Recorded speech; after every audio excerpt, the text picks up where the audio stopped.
Hey up, it's Steve. I forgot to add myself. Hey up, it's Steve from that old Yorkshire geek, and welcome to my midweek news stream. I nearly forgot about it. I got doing something, and I looked at the clock and oh crikey, it's time. But we're here now. We're here now. I've got a comment already. Who's here? Who's arrived? It's Windgrace saying he's Batman.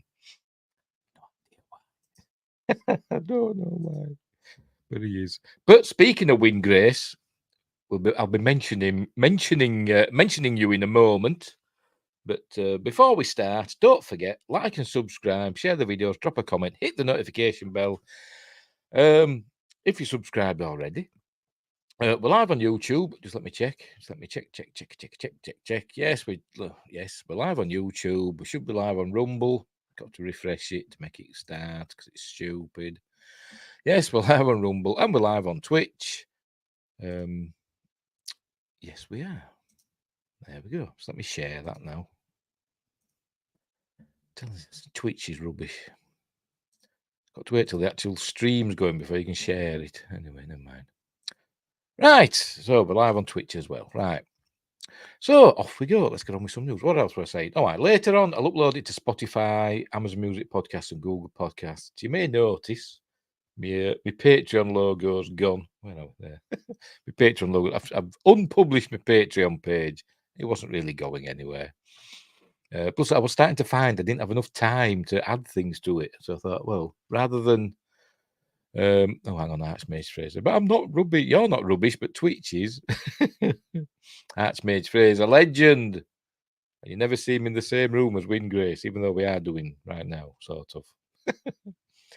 Anyway, what was I saying? Oh, yes, my Patreon. It wasn't going anywhere. It was my Patreon, and I was finding, I didn't have time to create content for it.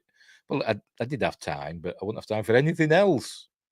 And I've got a son to look after and all that. So I thought rather than, keep trying to keep up with it, I'll unpublish it and maybe I'll go back to it one day. I haven't deleted it or anything. All the stuff's still there. It's just not available. So maybe I'll go back to it one day. We will see. Right. What else? Yes, and later on I'll add timestamps. The links are all in the description. All the links are in the description down below, or wherever your description appears. And I'll add timestamps later on. I'm all fingers and thumbs out today. I'll add timestamps later on. Right, so let's get on with this news. So make myself titchy tiny. I don't think of anything else to mention, have I? Facebook, X, Instagram, blah blah blah, books, links in the description for all that stuff. Blah blah blah. Right. We'll get on with it. Whoever put me thing. There we go. Make myself titchy tiny. There I am. And I will add the first story. Right. Star Trek Prodigy. I'm not going to go into this because this is where I mentioned Windgrace, because this is where I learned about this. Windgrace on his channel has put a video up. He noticed this before I did.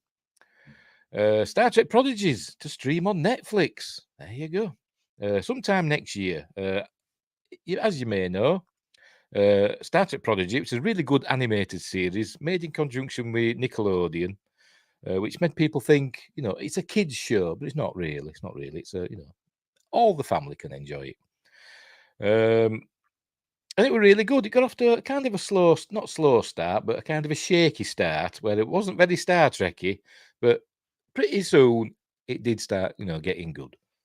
And I really enjoyed it. And then they cancelled it after one season, even though season 2 was almost finished, and they cancelled it and removed it from Paramount Plus. But they gave the producers the permission to go and shop it around and all that. Finish season 2, shop it around, and maybe we'll get a season 3. I don't know, whatever. But all the information is here. And if you go over to Windgrace's YouTube page, hang on. There we go. I'll do it full screen. Go full screen. And there he is. There's Windgrace on his YouTube page telling us all about it. I won't play it. The link's in the description. So go follow the link and go and watch Windgrace doing a better job than I do. But that's not hard, is it? That's not saying he's not good. He's amazing. There we go. So there we go. Windgrace was right as well. Hashtag Windgrace was right, because there was all this speculation where Prodigy would find its new home, and Windgrace always said, he's always said it'll probably go to Netflix because of their relationship with the producers. I forgot, the Hagemans, or whatever it's pronounced, because they did the Troll Hunter, animated Troll Hunter series on Netflix, and I was saying, well, it'll probably go to Amazon because of Amazon's ongoing connection with Star Trek, you know, Picard and Lower Decks and all that. But I was wrong. It won't be the first time. It isn't the first time. It won't be the last time. So there we go. Right. So Prodigy is on going to Netflix next year sometime. There it is. Oh, I didn't even have to pay for this. I know you didn't. Right. So we'll move on now. We'll move on. As I said, pressing the wrong bloody button again. There we go. I forgot what I was saying now. Yes, as I said, go over to Windgrace's channel. The link's in the description, and subscribe to him and support him and send him money and all this stuff. Right, we'll move on. We'll move on to other things. There we go. This is from Variety. It's a story that broke, I think it was last night, I think. Aquaman 2 flooded with drama. Jason Momoa allegedly drunk on set. Amber Heard scenes cut. Elon Musk's letter to Warner Brothers and more. Oh, there we go. This is from Tatiana Siegel. Cool name. Sounds like a pole dancer. I'm sure she's lovely. He, she, they. I presume it's a she. I don't know. I'll say she. Right. These waters are getting choppy. Aquaman, get it? On the same day in mid-September that Warner Brothers dropped the trailer for its $215 million Aquaman and the Lost Kingdom, embarrassing documents from the Johnny Depp Amber Heard defamation trial surfaced on Reddit, creating a new headache for the studio behind the film. Depp fans paid the court fees for the release of the documents from Heard's therapist, Dr. Dawn Hughes. The raw notes, scribbled on a legal pad, were part of last year's high-profile trial in which Depp largely prevailed. He won. You know, he won all the points, whatever. You know, all the different, not charges. They have charges, did they? But he won all the things except for one. So you got lots of money, and she got a little bit. But anyway, literally none of this makes me think the movie will be watchable, but I love it. Aquaman on about, yeah. The first film, you know, it did $1 billion, didn't it? The first Aquaman, and I watched it and I thought, yeah, whatever, it was fine. To be honest, I mostly watched it for Amber Heard because she's super hot, even though she's mental. But you know. But it were okay. It were okay. A bit nutty, but you know, it was fun and colourful. Right, where were we? They described a hostile Aquaman set where an allegedly intoxicated Jason Momoa dressed like Depp and pushed to have Heard booted from the role of aquatic superhero Mira. I mean, he doesn't have to be intoxicated to act like a bit of a goofy loon. He's always doing it, isn't he, Jason Momoa? Kind of known for it. Jason said he wanted me fired, the notes say. Jason, drunk, late on set, dressing like Johnny, has all the rings too. Not surprised. I miss the days when we didn't have to know how insane actors were. That's true, yeah. So we know everything about them now. They're not special now, our actors. They used to be special. But back in the day, before social media, we used to put actors up on pedestals, didn't we? And, you know, it used to be all hero worship and stuff like that. And all we knew about them were what we got from magazines and stuff like that, wasn't it? And interviews. We didn't have to put up with them blathering on Twitter and bloody Instagram about their politics. Anyway. Hey, where were we? A rep for Momoa declined to comment, but a DC spokesperson pushed back on Heard's characterization, saying Jason Momoa, I'm having trouble with microphone today, I can't get it in the right position. Jason Momoa conducted himself in a professional manner at all times on the set of Aquaman and the Lost Kingdom. Others echoed that sentiment. Jason worked his ass off, likes to have a beer once in a while like everyone, but doesn't show up drunk on set. It's basically he's lying again. Says an insider who was on the London set in 2021, adding that the two stars got along and were seen joking together. And he isn't dressing like Johnny Depp. He always dressed in that bohemian style. He kind of did, yeah. He kind of likes his, flamboyant clothes, I suppose. I've seen him on the red carpet. Heard declined comment, but a source close to the actress confirmed that the notes refer to the Aquaman 2 set and reflect a session from December 27, 2021. Another source close to the actress says her lawyers fought the release of the therapy notes, which had been subpoenaed. I hate that word. I mean, how do you get subpoenaed out of that? Subpoenaed. Subpoenaed by Depp's attorneys during discovery. Momoa wasn't the only Aquaman principal to land in the crosshairs. The therapy session also painted a picture of Heard feeling unsupported by the film's director, James Wan. Or was it Wan, whatever. And treated like a pariah because of her high-profile legal battle with her ex-husband. He raised his voice at me, at. I can't even post about Aquaman. Made it like it was my fault. I said, I'm sorry, says Hughes' notes in reference to Wan. Nobody could take selfies with me on set given blackout. Fair enough. So what's wrong with that? Wan declined to comment, but the DC spokesperson says James is known for treating members of his cast and crew with the utmost respect and for fostering a positive, collaborative environment on set. The Aquaman films were no exception. It's kind of getting the impression that, the fault is with Amber Heard, isn't it? She's the one that does all the complaining, and everybody else says that never happened. Anyway, and yet Heard was nearly fired. Sources on both sides tell Variety. Following Aquaman's release in 2018, the studio and Wan decided to drop the actress from the sequel due to her lack of chemistry with Momoa. Yeah, they didn't have any chemistry. And sent a letter to her attorney, Carl Austin, informing him of its decision. Former DC Films boss Walter Hamada testified in the defamation trial about the issue of chemistry. And Josh has arrived. Yay. Hello, Josh Temple. Hey, where were we? Those sources underscore that the move to bounce Heard was unrelated to Depp and took place before he filed suit against the actress in 2019. Likewise, Momoa was not involved in the decision-making.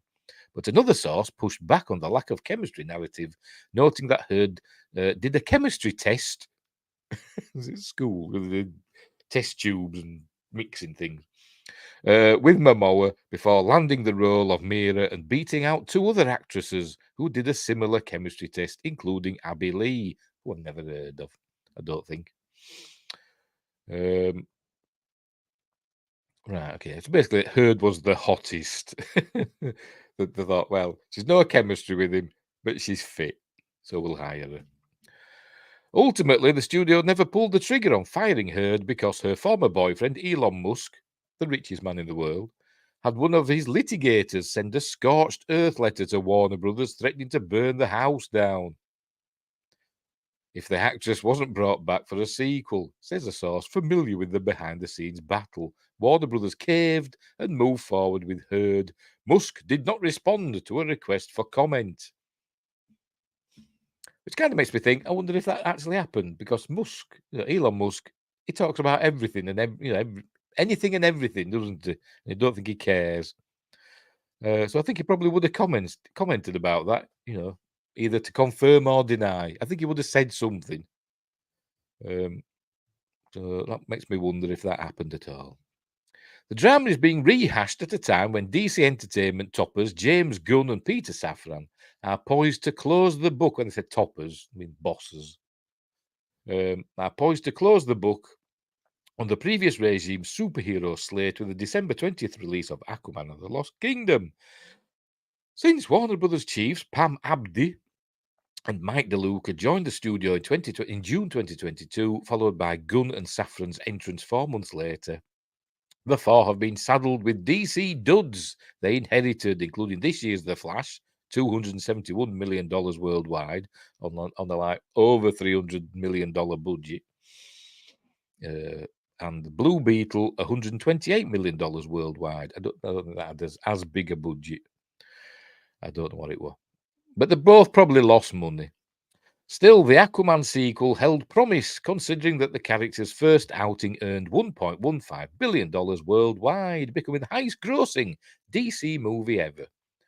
But sources say the sequel has endured challenges outside of the Herd saga and was testing in the 60s before being recut in the summer of 2022. Testing means 60%. Is that what they're on about? You know, scores and stuff. I don't know what they're talking about. This is time travel. Despite the overhaul, the film continued to test in the 60s, prompting a new cut. The movie is like this echo of regime, says one insider. It's the last remnant of the Snyderverse, which I liked. I like the Snyderverse. I'm a fan of Batman versus Superman. I think it's amazing, especially the Ultimate Cut. I think it's an amazing film. Apart from, I forgot his name again. I can never remember his name. Him that played Alexander Luthor. Were terrible. Anyway, I forgot what I want now. Reshoots took place right up until this year's WGA strike in May. The on-set source disputes the idea that Aquaman 2 is troubled, noting that the film was on time, under budget, and needed only about a week of reshoots. Like Flash, Aquaman can't shake its lame duck trappings, with the DC universe getting overhauled under new leadership, marking Warner Brothers Discovery CEO David Zaslav's top priority. In fact, none of the stars cast by Zack Snyder for 2016's classic, in my opinion, Batman vs. Superman Dawn of Justice. In fact, I'd go so far as say it's a masterpiece. And 2017's Justice League, which isn't, not even the Snyder cut is, including Ben Affleck, Henry Cavill, Gal Gadot, Ezra Miller, and Momoa, will reprise their roles in the new DC Universe in character, i.e., none of them will.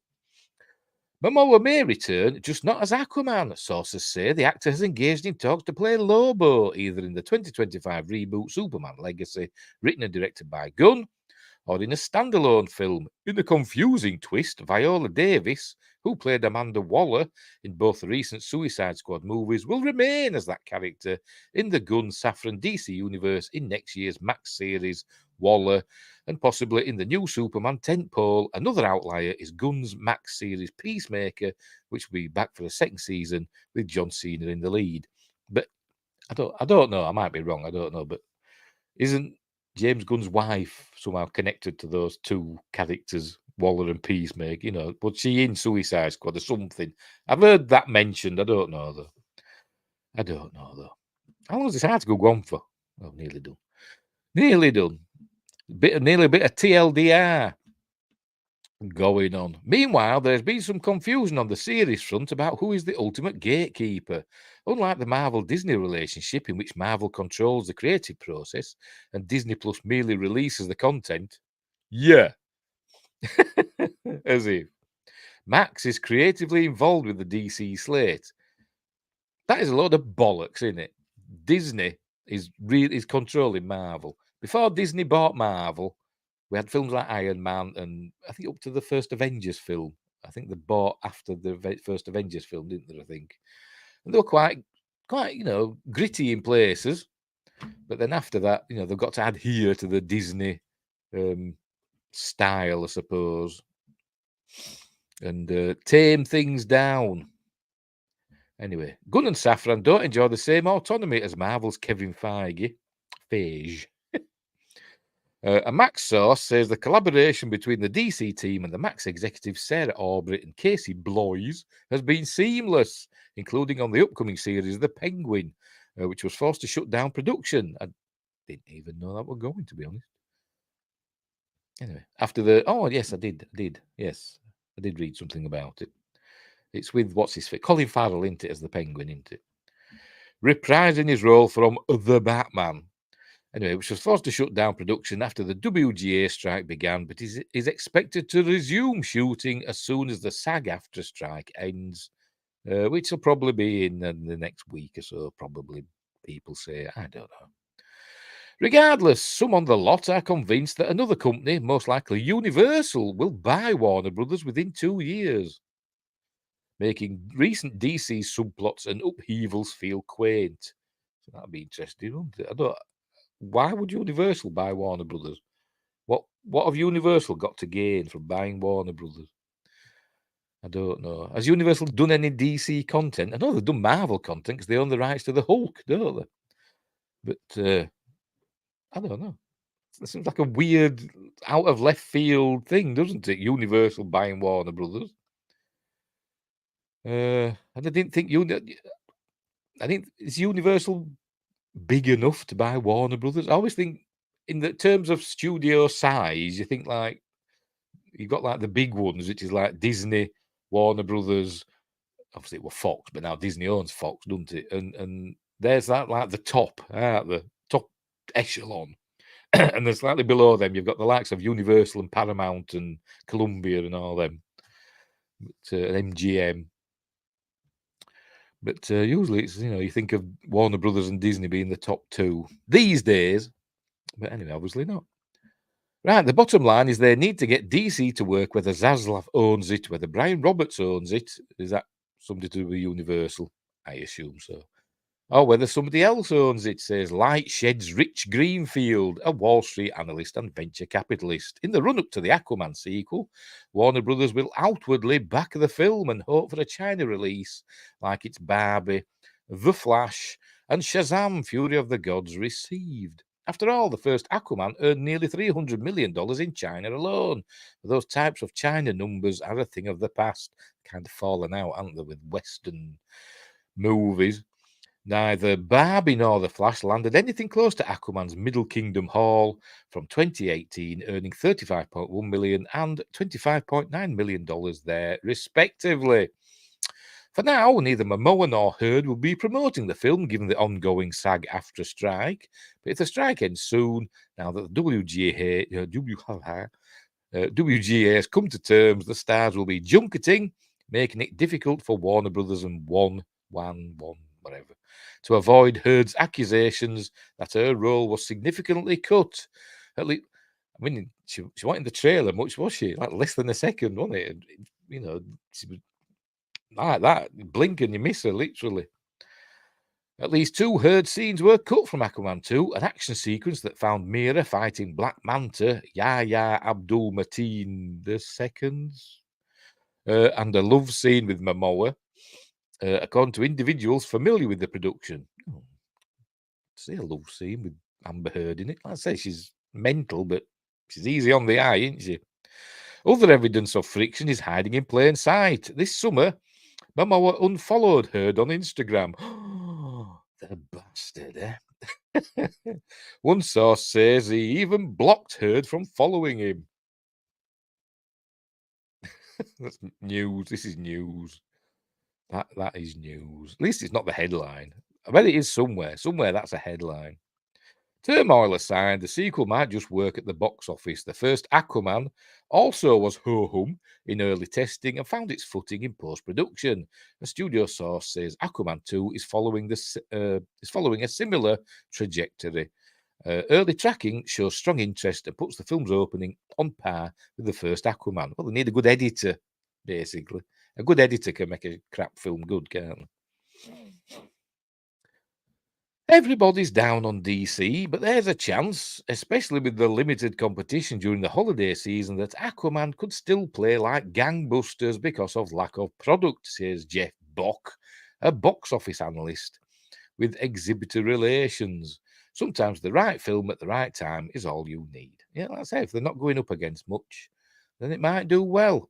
And if it's fun and, not filled with messaging, I suspect it might do quite well, or better than other films might have done. But then again, I don't know. So there we go. There she is. Look, very nice to look at. But as mad as a bag of something mad, I don't know. And there's Elon Musk. Looking smug, looking like, I'm the richest man in the world, mate. I can do anything I want. And he does. Well, let's move on. What's next? Right, Doctor Who. Doctor Who. We've a mixed bag today, by the way. We've a mixed bag. Got some Doctor Who, got some Star Wars. What else have we got? As you know, if you've looked in the description, you know what will come in. We've got Mars Attacks, bit of RoboCop, and some gaming news, and a bit of Judge Dredd. There we go. And some other stuff. And the scary video at the end that, not really scary, but, I like it. It's an interesting one because it's Spooktober. Right. Oh, nearly forgot. Here we go. All of Doctor Who is finally coming to BBC iPlayer. I thought it was now. I thought, when I saw this, I thought, oh, right, I'm going over to the iPlayer and checking, and it's not all there yet. It's in November. Right, the BBC is releasing its grip on its cash cow today. Yesterday. The BBC announced it will finally add every available classic episode of Doctor Who and all of its spin-offs to iPlayer. That's the BBC's streaming service. It's the culmination of work which began when Russell T Davies returns as the show's major creative force and a significant change for the BBC. In a statement, it said every episode of the classic series plus spin-offs like the Sarah Jane Adventures, Torchwood, and Class. See, it's nice to see Class getting a mention. People always forget about that. As well as making of series Doctor Who Confidential, would all be added on November the 1st. Oh, there we go. So I'm looking forward to that. Watch some old Doctor Who's. I've got them. I've got a tape. Tapes of them, but VHS. But they're not the best quality. So hopefully they'll be good quality. All of Doctor Who's post-2005 revival series are widely available on streaming services both in the UK and abroad. I think on the post-2005. But the original run has rarely, if ever, been on demand without an extra charge, and it's still one of the BBC's most reliable cash cows. I think the UK, it says there, never mind, we're getting to that. The series has been released on VHS, DVD, and now Blu-ray, with several of its most recent releases requiring multiple printings. What does that mean? Don't know. The only place to stream Doctor Who on demand, at least with a clean conscience, is by paying for BritBox's premium streaming service. BritBox is a streaming service over here in the UK. Do a lot of BBC and ITV series and stuff. And I don't subscribe to that.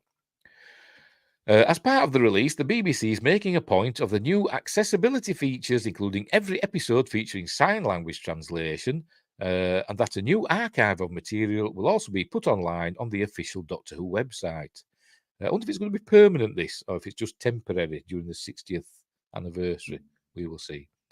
It's not clear at this point if this will include all the hours upon hours of special documentaries and behind-the-scenes material that comes with the show's numerous DVD and Blu-ray. I can't say. I would say Blu-ray releases. Say that 3 times fast. Blu-ray releases. The change comes as the show builds up to its 60th anniversary later that same month, as the show stops being a purely BBC production.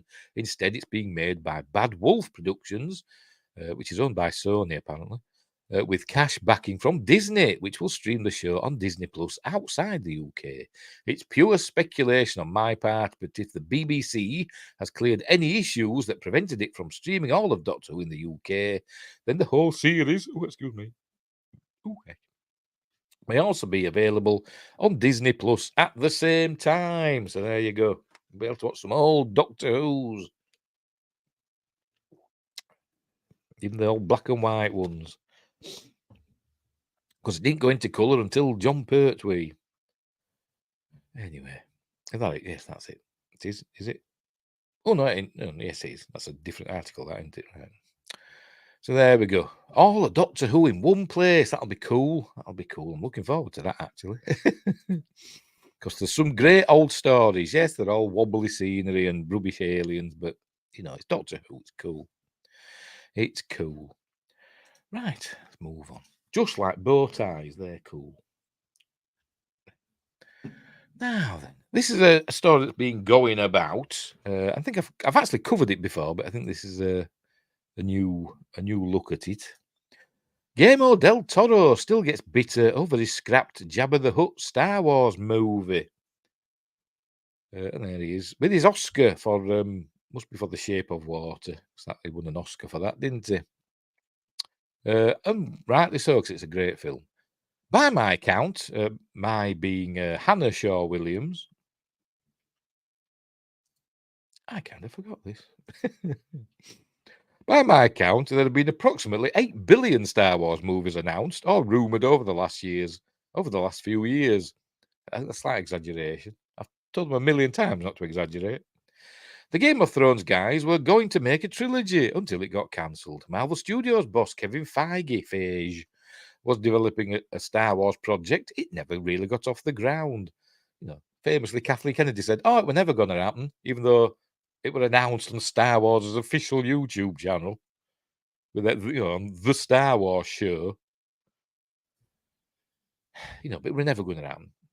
Wonder Woman director Patty Jenkins, who I've got a huge soft spot for, was going to direct Star Wars Rogue Squadron. That's been shelved too. Supposedly, we still might get movies from Taika Waititi and Ryan Johnson one day.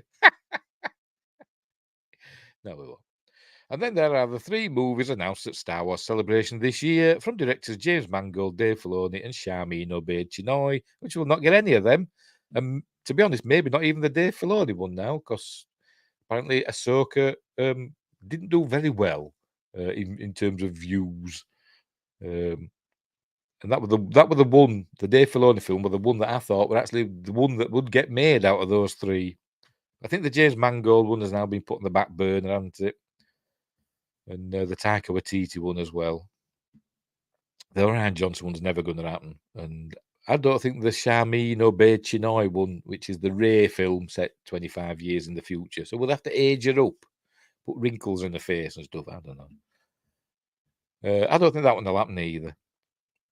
But anyway, I think the Dave Filoni one might end up getting transmogrified either into a limited series or a Disney Plus film, a Disney Plus movie. Anyway. Windgrace says it's my fault. Yes, it is. It's all your fault. I haven't watched a Star Wars show since Boba, and I don't blame you, to be honest. I keep watching them though. I could keep watching Star Trek stuff.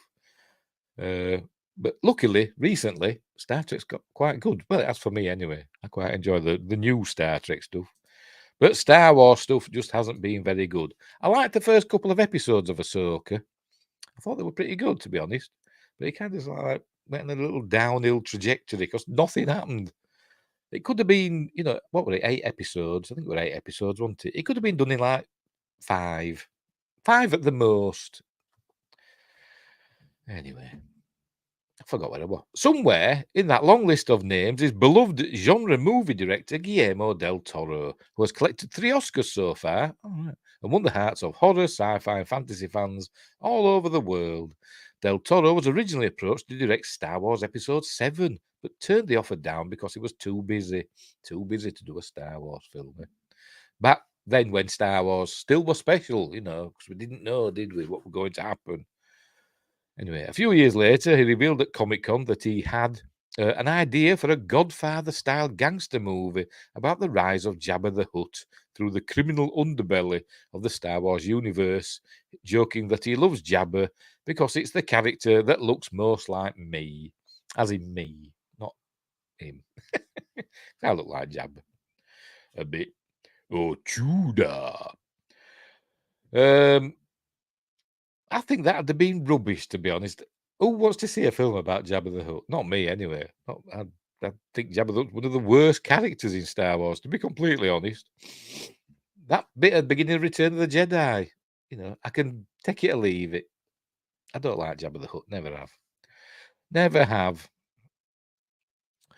At the time, maybe I'm just racist against Hutts. I don't know. At the time, Del Toro cautioned, "This is not real. This is me as a fat geek just geeking out and talking about it," reminding his gathered fans that my IMDb page is made of headlines of a lot of stuff that I'll never do. You might even say that his IMDb page Is a mountain of madness. Because he did a test reel, didn't he, for At the Mountains of Madness, which kind of it was okay. I did a video about it. Good search. Which it looked okay, but it was kind of a little bit too the thing-y. You know what I mean? And not enough Lovecraft. Sounds like Tarantino wants to make a Trek movie set entirely on the gangster planet. Yeah, pretty much. Pretty much. Which again, I think a Tarantino Star Trek film would have been crap. It wouldn't have been a Star Trek film. It wouldn't have been a Star Trek film. But anyway, they're both talented directors and writers. So you never know. You never know. Maybe they should have been given a chance to do it and prove us all wrong, or me at least. Right, my boy. But Del Toro actually did almost end up making a Jabba the Hutt movie before it too joined the IMDb graveyard. And there's Jabba. I'm nearly going to say, and there he is again, Guillermo Del Toro. But it's not his Jabba. It's me. It's me eating a pot noodle. Oh dear. Speaking at a recent Q&A hosted by Collider, Del Toro indicated that the story would have been similar to the rise and fall of Jabba the Hutt. Not similar. Idea. Similar to the rise and fall of Jabba the Hutt idea he floated at Comic-Con back in 2015. At this point in his career, Del Toro is enough of a veteran not to get too hung up over every project that goes nowhere. And he explained how he tries to still take away something of value from the experience. I wrote the word Mexican impression accent. We were doing a lot of stuff, and then it's not my property, it's not my money, and then it's one of those 30 screenplays that goes away. Sometimes I'm bitter, sometimes I'm not. Is it a song? Set this to music. I always turn to my team and say, good practice, guys, good practice. We designed a great world, we designed great stuff, we learned. You can never be ungrateful with life. Whatever life sends you, there's something to be learned from it. So, I trust the universe, I do. When something doesn't happen, I go, why? I try to have a dialogue with myself. Why didn't it happen? And the more you swim upstream with the universe, the less you're going to realize where you're going. Guitar solo.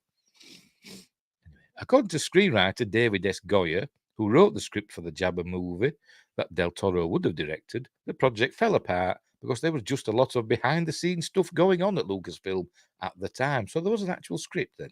Sounds interesting. Is that available? There's a link there. So follow that link. I haven't followed it. I'll open it in a new tab and we'll have a look in a minute. The pile of unproduced Guillermo del Toro movies and the pile of unproduced Star Wars movies are two expanding circles of a Venn diagram that were bound to overlap eventually. But even if we never got to see his take on Jabba the Hutt, at least we got to meet some of the members of the Hutt crime family in the Book of Boba Fett. Yeah, we did.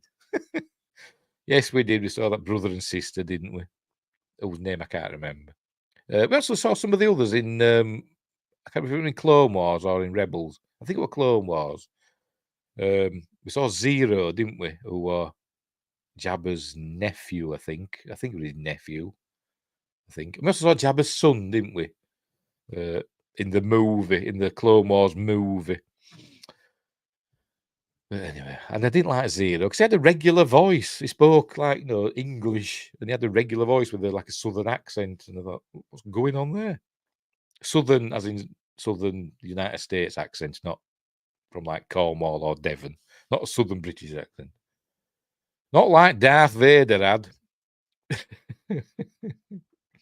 You were part of the Rebel Alliance and a traitor. Take her away, my duck. That's what he talks like. So there we go. So what is it? Where's he getting bitter? Still gets bitter over his scrapped, but he's not bitter. I don't get it. Where's the bitterness? He's not saying being bitter. He's being all nice and karmic about it, isn't he? Setting his words to music. So I don't understand why he's bitter. Clicks. That's what it is. It's clicks. Right. So anyway, it might have been good. It might not. Who knows? We'll never know. We'll never know. Unless somebody else buys Star Wars and just does everything. Elon, buy Star Wars and do everything. Every script that's ever been written, just make it. Give them like $20 million each, and that's it. So that's your lot. Go make a film. So there we go. Anyway, we'll move on.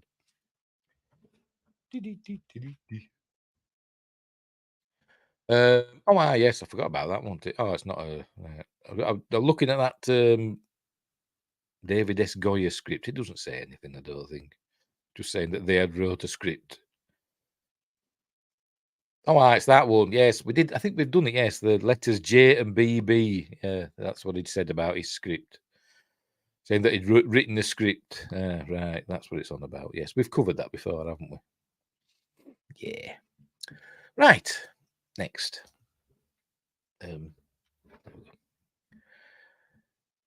X Wars. Yes, that's what it'd be, wouldn't it? Oh dear. And the new X-Wing fighters would look like the SpaceX logo. Anyway. Mars. Tim Burton's most so just read it all like that.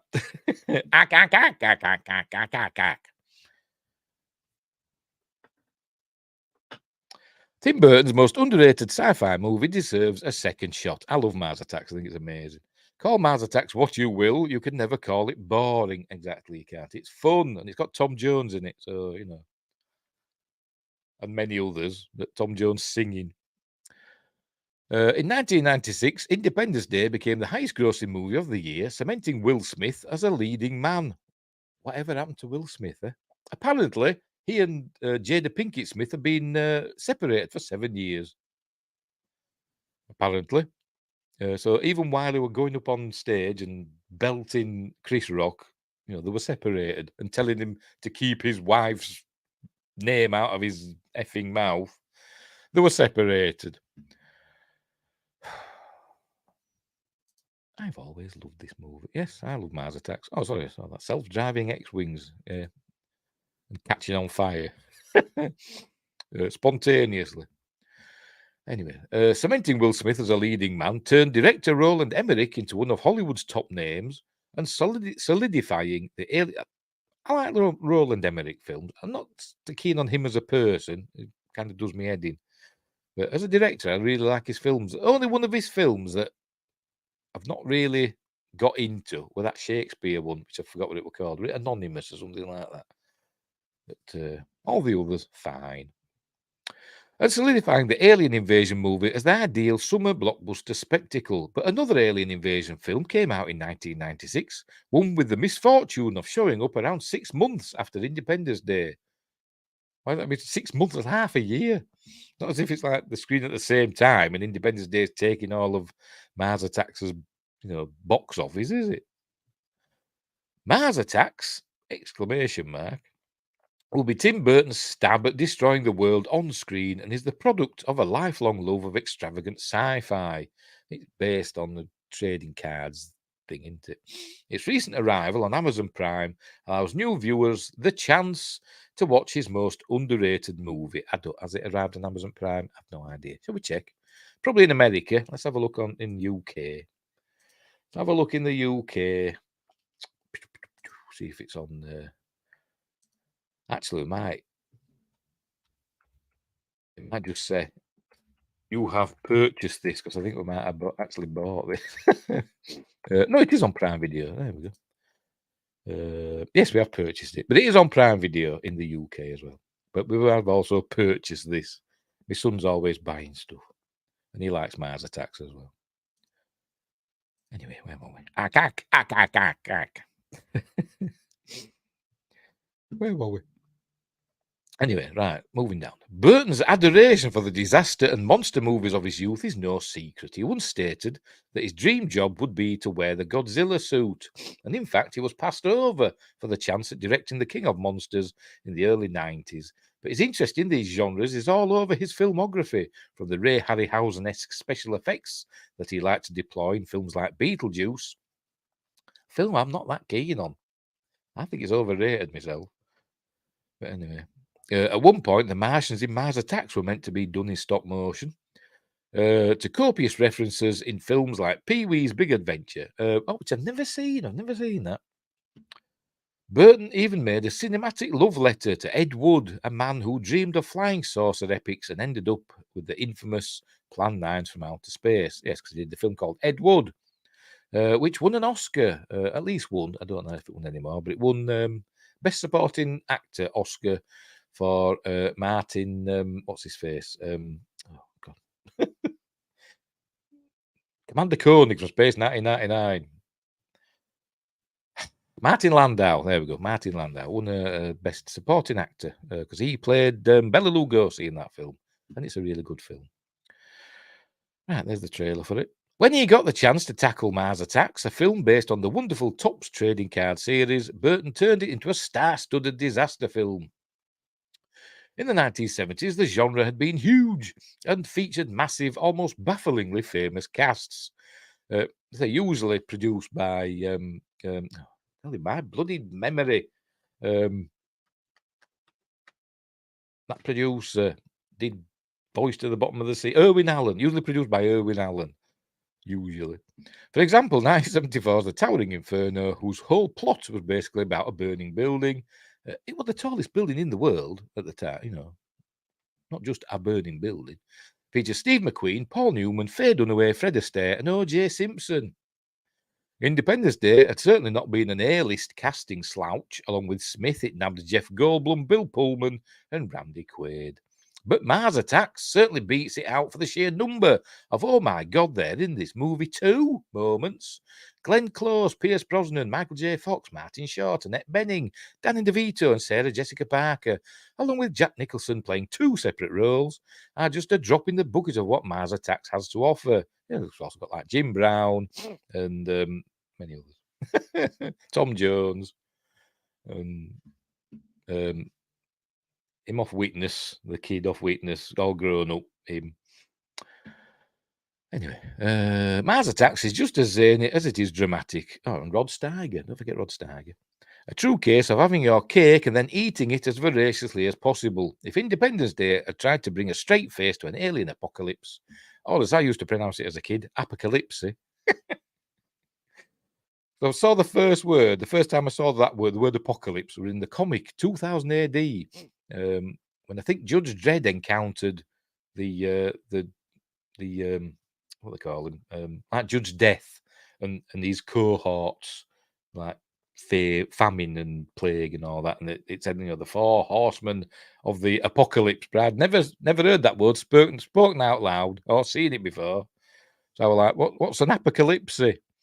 Anyway, Mars Attacks did it with a wide grin, and there's Pierce Brosnan as the professor, who falls in love with Sarah Jessica Parker's character in this film.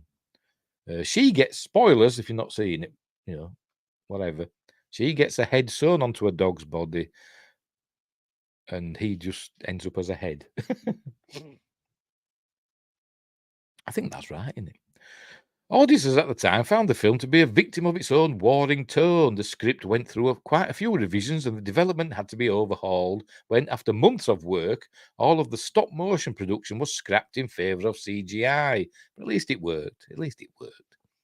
But putting scenes of urban destruction, I'd like to see the stop-motion. I've got the DVD somewhere. Unless my son's got it upstairs. I don't know if I ever watched the special features, if there's shows the stop-motion. What if it's on YouTube? Let's have a look. Hey. Mars Attacks. Spell. Stop motion. Oh, Mars Attacks miniature effects. No, nothing says stop motion.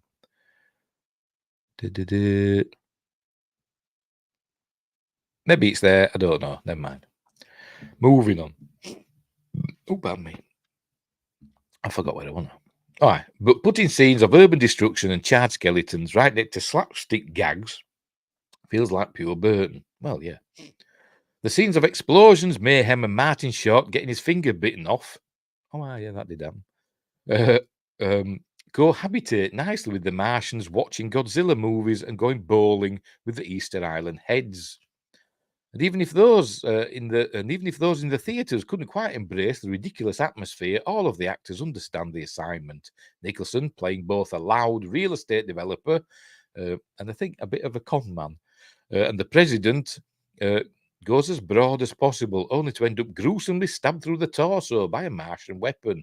Don't forget, Glenn Close gets splattered by a chandelier.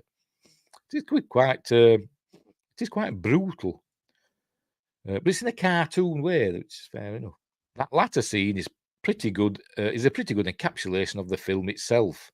Well, yeah, because that's done in a cartoon way. Because he gets stabbed through the chest by a Martian, and then but it that comes up and a little Martian flag pops out. You know, like in the Looney Tunes cartoon. Anyway, and there's Martin Short, and I forgot her name. She was Tim Burton's girlfriend for a long time, wasn't she? Lisa Marie, yes. But anyway, she's been in a lot of his films. If anything, Mars Attacks was an extension of a range that Burton had been working on in the years leading up to it, most recently with the suburban satire and Frankenstein empathy of Edward Scissorhands. Film I never. My mum loved Edward Scissorhands. That wasn't for me. And the ghoulish humour and fairy tale macabre of Batman Returns, my favourite Batman film. It's not executed as fluidly as it was in those other two films, though. By the time the screeching Martians' heads start exploding, thanks to a Slim Whitman song, it's apparent that Burton cares little about resolving whatever emotional character arcs are going on. No. The closest the film gets to a tear-jerking territory is the retired boxer played by Jim Brown sacrificing himself to let his friends escape. But, you know, he's fine. While punching a few Martians to death. He doesn't sacrifice himself, he's fine. Spoilers. The film would gross a mere $37 million against a $100 million budget in the US. I still think it probably did better than Pluto Nash, the Eddie Murphy film, which I quite liked. That had a massive budget and did nothing at the box office, didn't it? With worldwide totals barely eking it over the line. And while that's the most money ever earned for a film in which Sarah Jessica Parker gets abducted by aliens and has her head put on the body of a chihuahua, I'm all right. It would be a disappointment critically and financially. Many reviews would inevitably compare it to Independence Day. Why? With Burton's films simultaneously seeming too goofy and too mean-spirited. It's not mean-spirited, it's a cartoon. It's the Topps trading cards brought to life. That's what it is. You know, it's a cartoon. Anyway, Windray says, I remember seeing it on VHS. I honestly don't remember seeing any promotion for it being in theatre. I can't remember either. And I were all grown up then.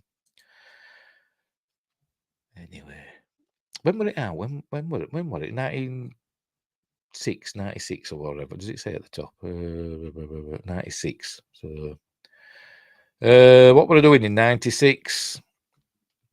Oh, I remember what I was doing. I was, personal story. Me and my wife had split up the year before, and then she had taken Aidan, who were a mere, how old at the time? 3 years old at the time. Then in 1996, at the beginning of the year, I think about March-ish, I can't actually remember the exact time, I had to go and collect him from his mother. For reasons I won't go into, and he's been with me ever since. So I didn't get to see many films after that, but the occasional one. I did see Independence Day, by the way. Anyway, where were we? However, in the grand scheme of Burton's career, Mars Attacks is both a proper follow-up to the trajectory of his early films and a refreshing alternative to the blander special effects extravaganzas that he produced just a few years later. Unlike Planet of the Apes, which is bloody awful, isn't it? The makeup effects are amazing, but the film itself is bloody awful. Excuse me. No one can claim that Mars Attacks is lifeless or dull. No, it's a banging film. And it's a lot of fun. Instead, from its opening stampede of burning cows, yeah, that was a bit cruel. I know they're not really on fire, but to sing a Tom Jones carrying an eagle on his arm in the end, while singing. It's not unusual, I think.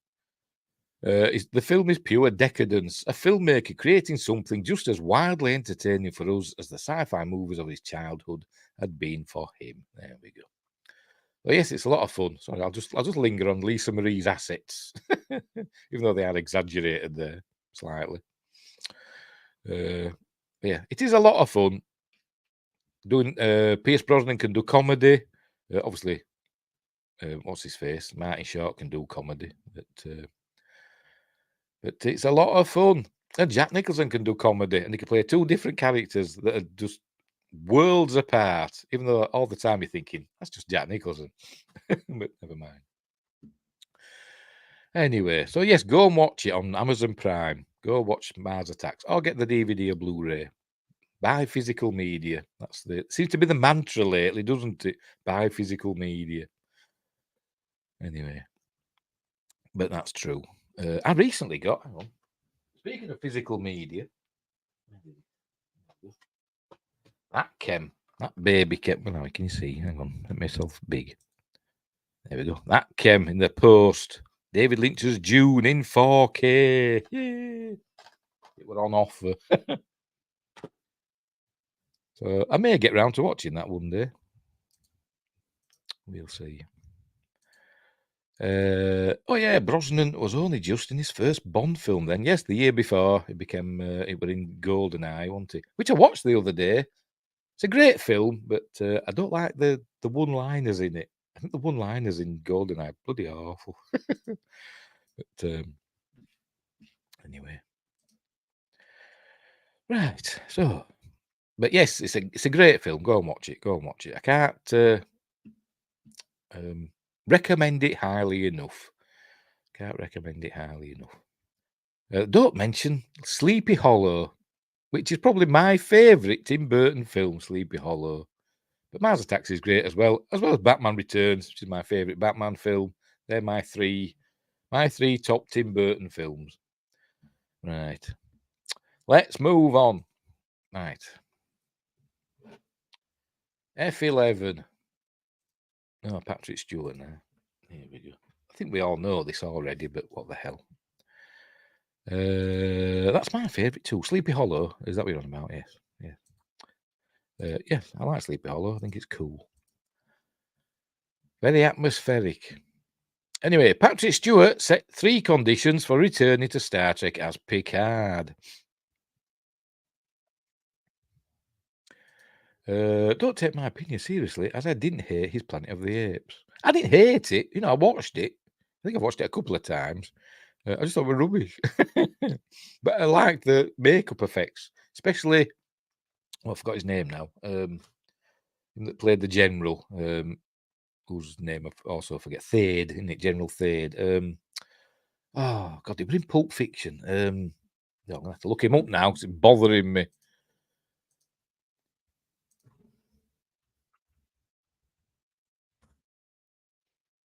Who played him? Who played Tim Roth? That's it, Tim Roth. Yes, Tim Roth as General Thade. Like I said, the effects, makeup. He looked amazing. He looked amazing. And Helena Bonham Carter somehow was an attractive chimpanzee. I don't know how to manage that, but she looked more human than, I don't know, maybe Helena Bonham Carter does. Because she's a funny one, but I wouldn't say no. Right, where were we? Patrick Stewart set 3 conditions for returning to Star Trek as Picard. I'll get angry at this one, probably. With his appropriately titled memoir making it so out now, I've got to wait till Christmas. Marie, thanks Marie, but I've got to wait till Christmas. It's over there. It's in an Amazon package that I'm not allowed to open. Oh dear.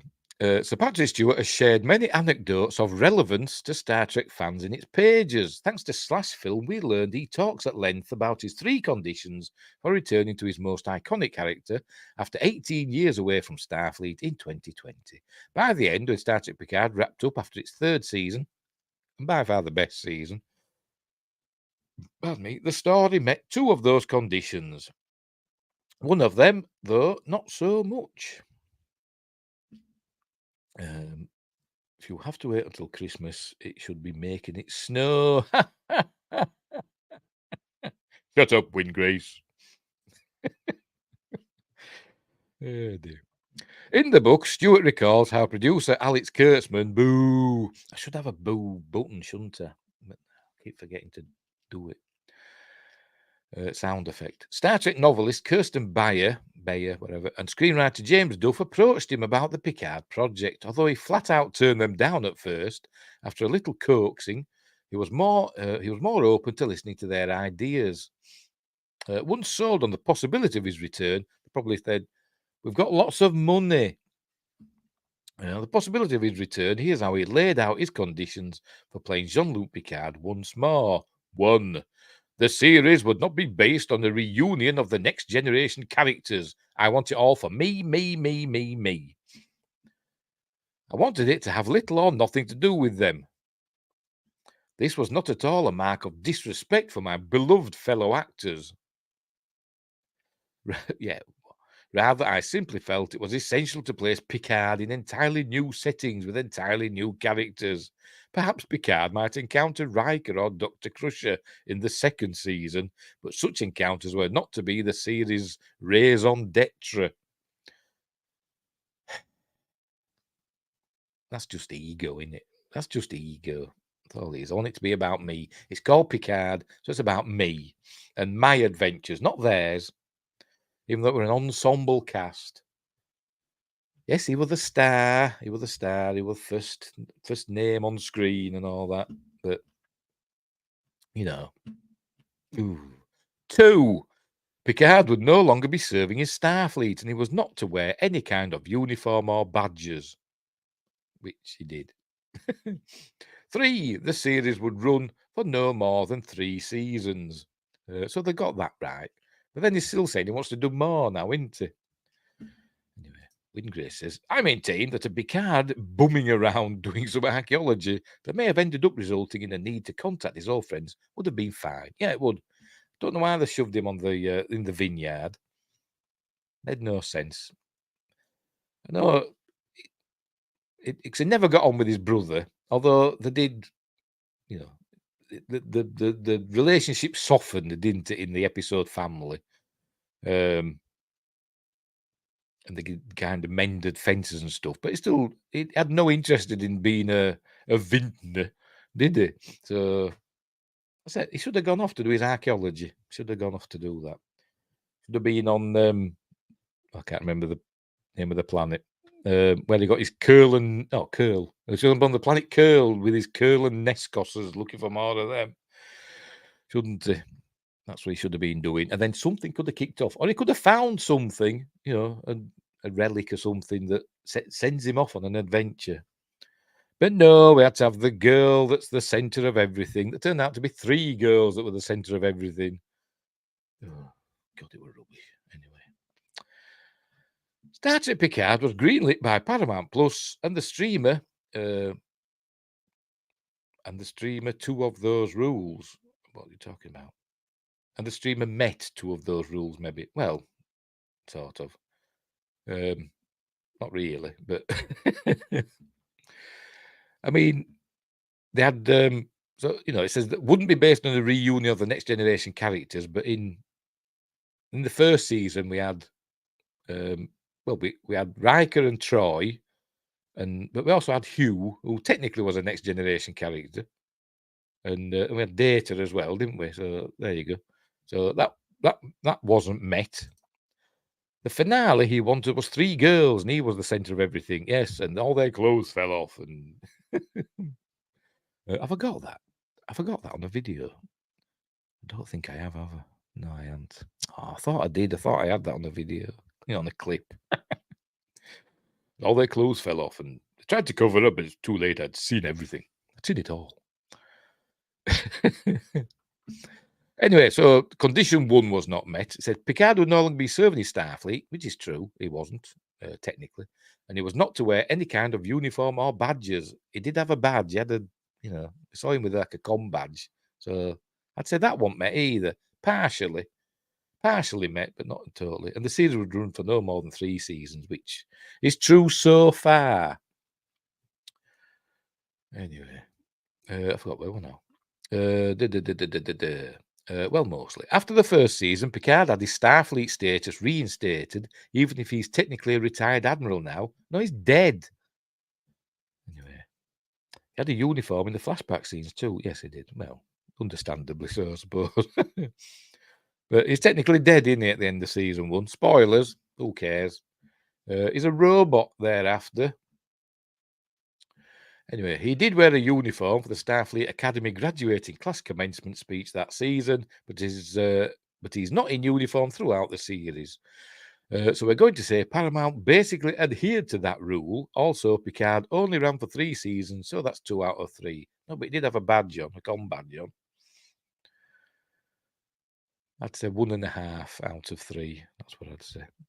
However, the veto on a Star Trek The Next Generation reunion, clearly that went out the window, even in Picard Season 1. Riker, Jonathan Frakes, and Troy, Marina Sirtis. It's not Riker, though, is it? Is William Troy, isn't it? Anyway, because even in Star Trek Nemesis, he calls him Commander Troy, just Picard, doesn't he? Anyway, and Data, Brent Spiner, all appeared. Data, in particular, had a significant role in Season 1.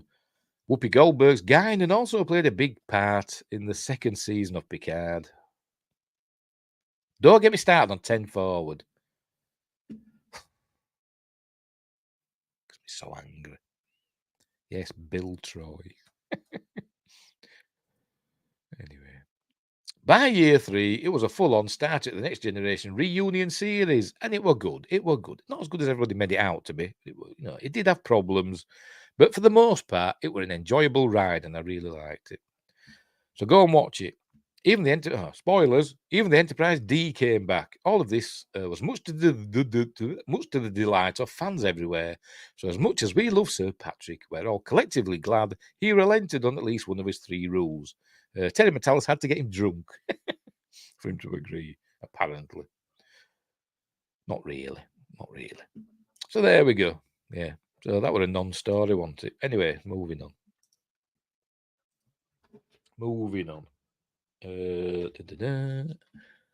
Right, gaming news now.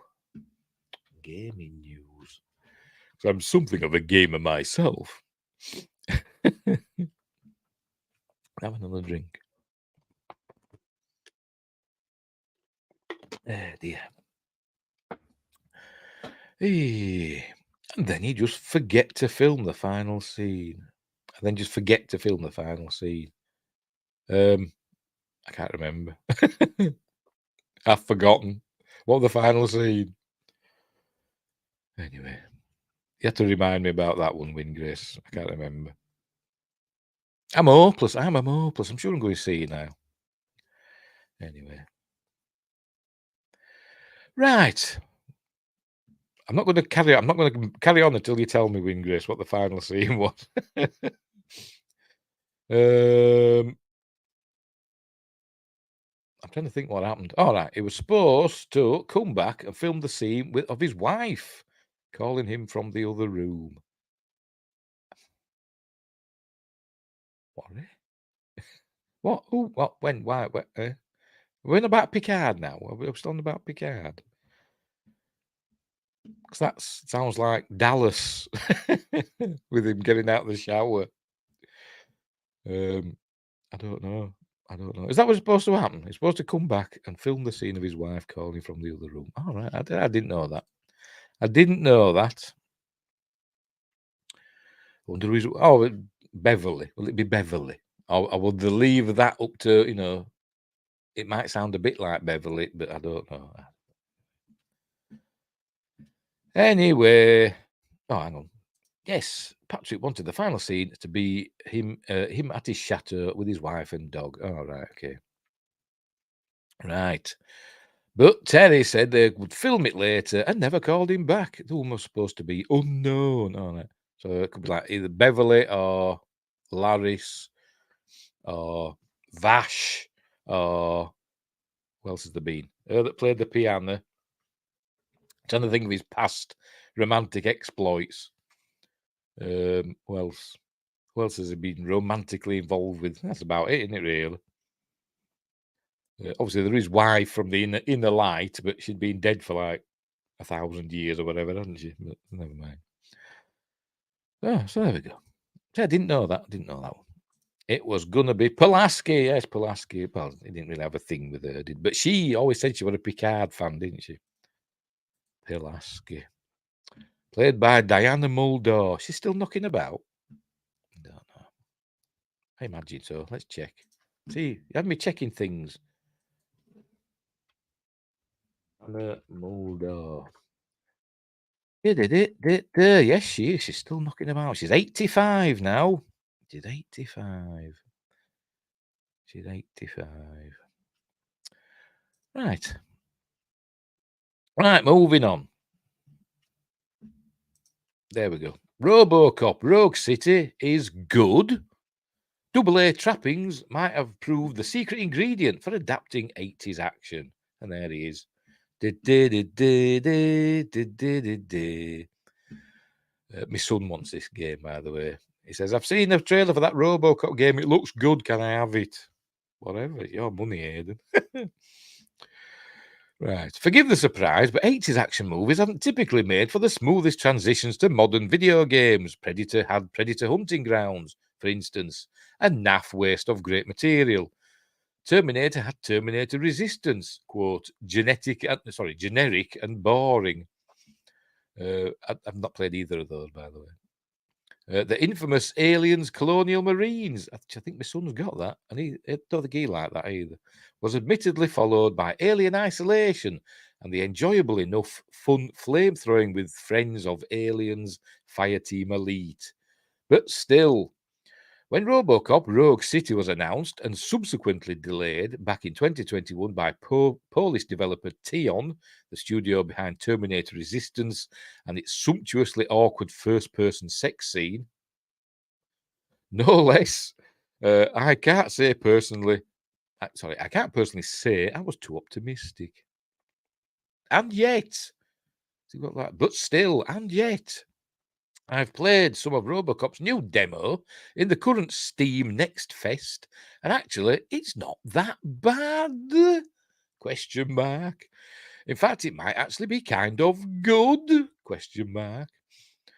I'm not Ron Burgundy. It's Ron Burgundy, isn't it?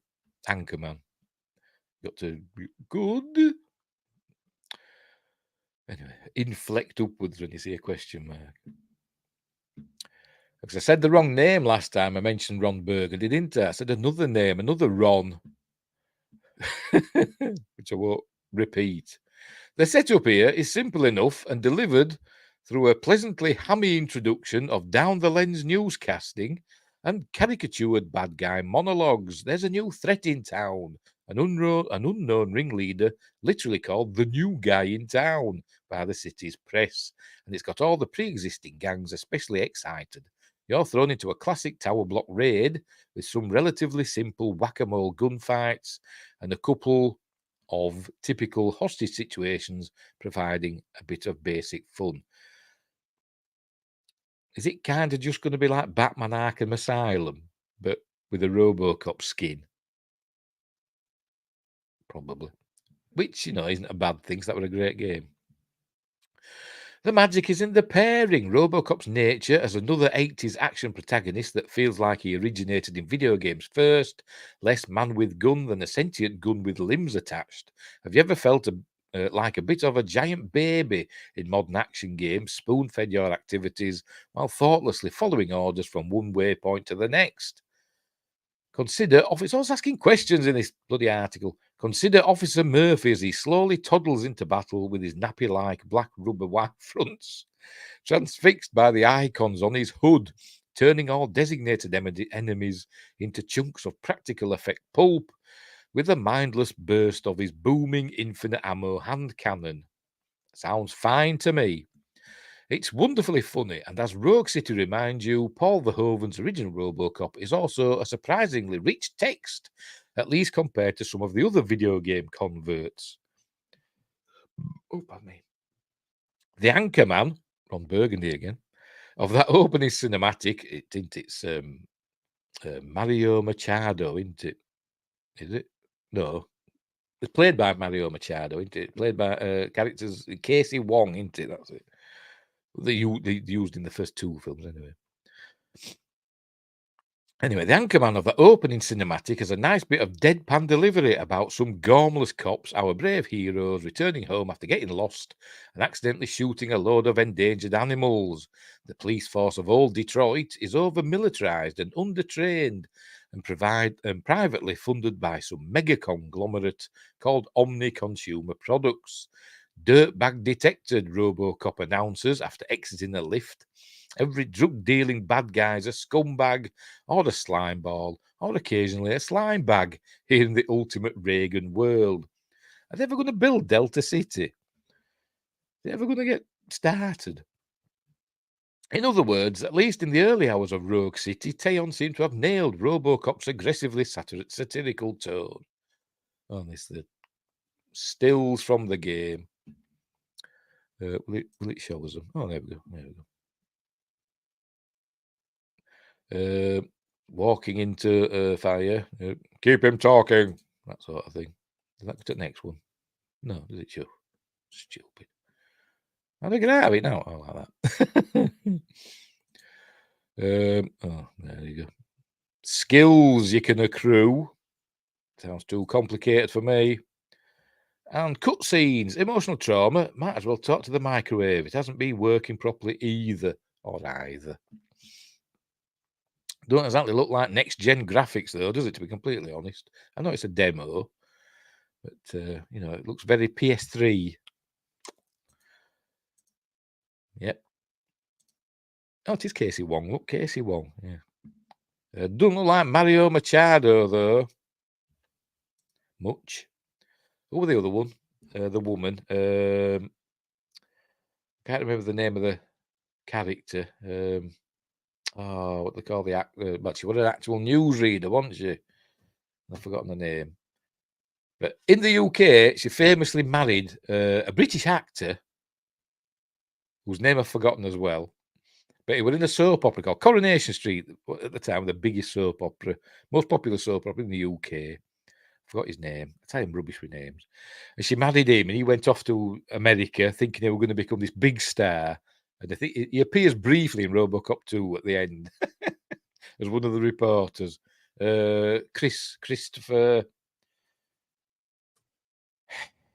something or other. And she's called Lisa Gibbons. That's it, Lisa Gibbons. And he's Christopher. I can't remember his last name. And I don't think they were married very long. But anyway, she was his meal ticket for a while. Anyway, right, where were we? I forgot where I'm now. Satirical tone. Right, there's also a hope for the rather simplistic combat to open up a little. Early on, it's a game of trudging through corridors, clicking on heads to make them explode. All right.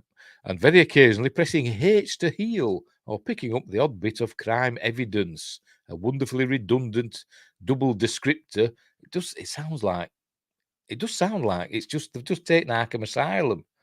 Because you pick up evidence and investigate, don't you, in Arkham Asylum, Batman does. I bet that's all they've done. They've just taken that engine and overlaid RoboCop on it. I know there's more to it than that. Anyway, a wonderfully redundant double descriptor, like calling a burger eating food or equipping a new bullet gun. Very good. Like that, calling it a burger eating food. That just reminded me of that. Is that famous meme? Isn't there? Is it a chicken? A chicken in on a supermarket shelf called a meat bird. Does that mean it's not a chicken? It's something else.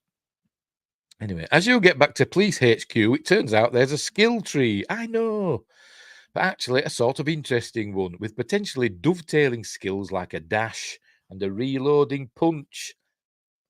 That I can see adding some rhythm to the action or greater deductive or psychological powers for more effective gathering of crime evidence, obviously. There's also a bit of fun with the classic RoboCop story of ghosts in the machine. Officer Murphy is just a face on a robot, long since legally dead. Or is he? And around the precinct are some funny miniature side quests. often operating as one-off gags, adding colour to the dystopian satire. There's also a world map, which combined with the skill tree and the side quests means this might all end up back in the realms of generic and boring. But for now, at least, there's hope. Rather than limiting Rogue City's potential, Teon's decidedly double-A vibes complement it, possibly even elevate it. This is the tier of game development where satire belongs, I suspect. The beauty and gloss of more high-budget stuff, by contrast, almost gets in the way, like a heartthrob actor trying comedy. RoboCop, being a Verhoeven joint after all, needs that bit of a jagged edge, the bit of cheese that you get from AA games. It's always had more to offer than just blandly gory action, and RoboCop Rogue City might actually deliver it. And that's it, isn't it? Yes. What game are you looking forward to? Most looking forward to 2023. Starfield, which is out. I've not played it. I've not played any of these. Final Fantasy 16, Street Fighter 6, Diablo 4, Baldur's Gate 3. Where you can have sex with a bear, apparently. I've not played any of them. So there we go. So I'm looking forward to that. Might play it. My son wants to play it, so I'll probably borrow his when he's done with it. If it's good, he'll let me know. Right, I think we're sticking with games for the next article. Or game adjacent, anyway, I think. Here we go. Here we go. Because if you watch my Assassin's Creed, my gaming streams that I do sometimes, particularly my Assassin's Creed 4 ones, you'll find out that I'm an expert gamer. When I'm not screaming and swearing at the TV. Hey, Ark Ascension, not played that one either. Never heard of it.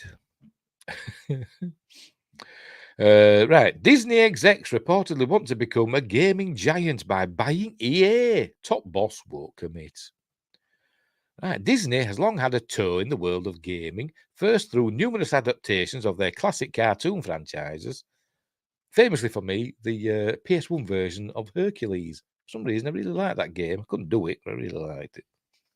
And later through a wide slate of Marvel and Star Wars titles, but they've never really gone all in on in-house game development and publishing. Instead, they've mainly focused on licensing their lucrative properties to outside developers, with mixed success. For every Star Wars Jedi Survivor or Lego Star Wars The Skywalker Saga, there's a Marvel's Avengers. Was that not good? I never played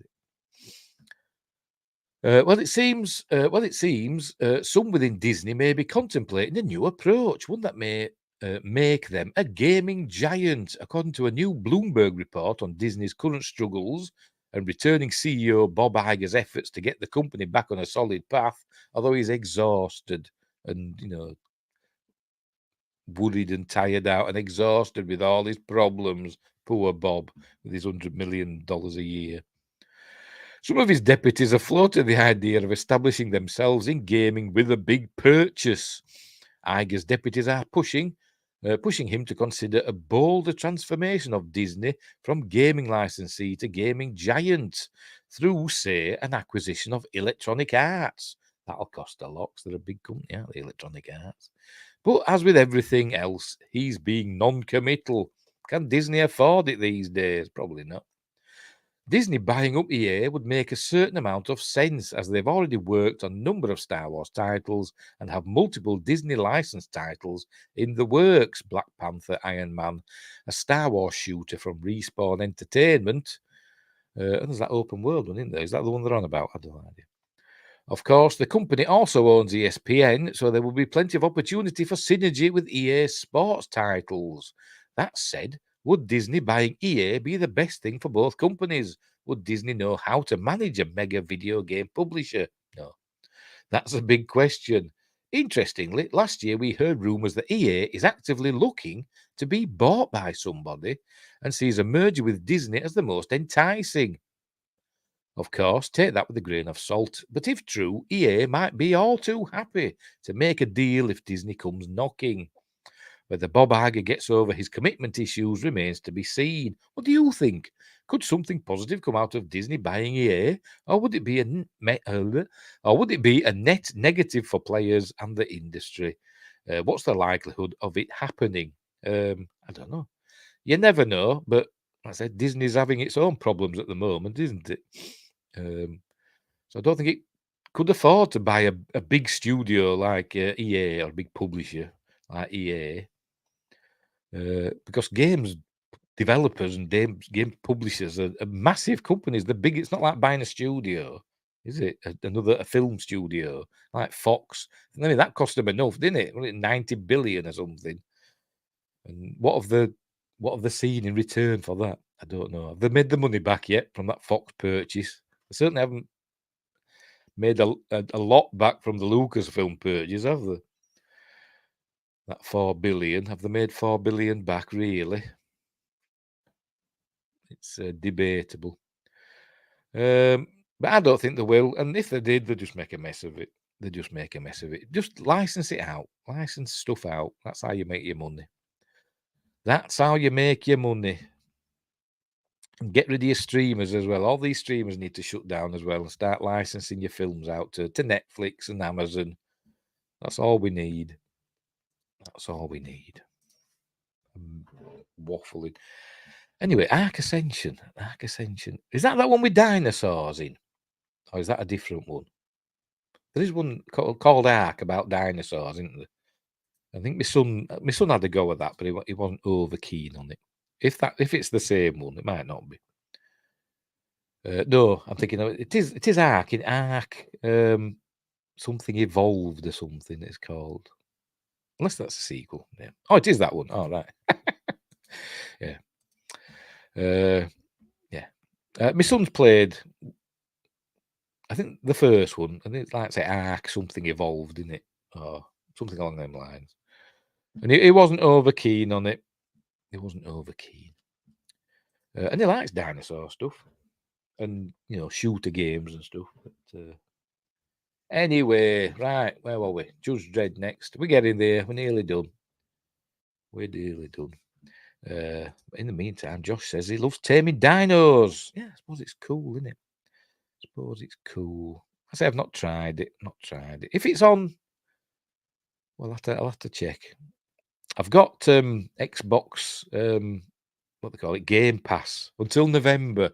It came free with this computer, so maybe it's on there. I'll have to have a look. I'll download it and give it a whirl. But anyway, that's it. Survival Evolved. Ark Survival Evolved is the older version. Ark Essential will be on Unreal Engine 5. Oh, will be. All right, so it's not out yet. Right. Anyway, right. Moving on. Where are we? Right. Judge Dredd. There he is. There's Carl Urban as Judge Dredd in the good Judge Dredd. I like both of the Judge Dredd films. I like both of them. I like the Sylvester Stallone one because it's stupid, but the Megacity one in that's ace. It's like the comics. But he just takes his helmet off, which kind of spoils it. And, but apart from that, it's a pretty decent film. It's, it's a lot of fun. If he kept his helmet on, it'd have been much better. But the Carl Urban Dredd film is amazing.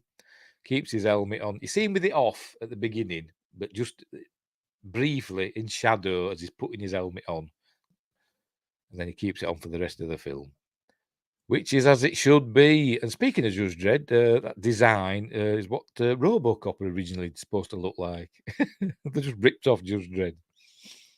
Obviously, Judge Dredd's been around since 1977 when 2000 AD started, but not in issue 1. He first appeared in issue 2 of 2000 AD.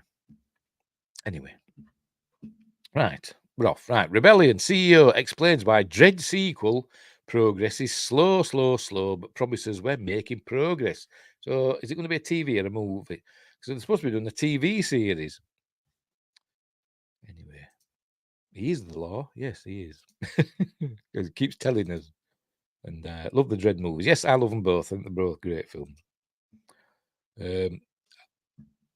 I can't pick between them because they're both totally different, aren't they? So I can't pick between them.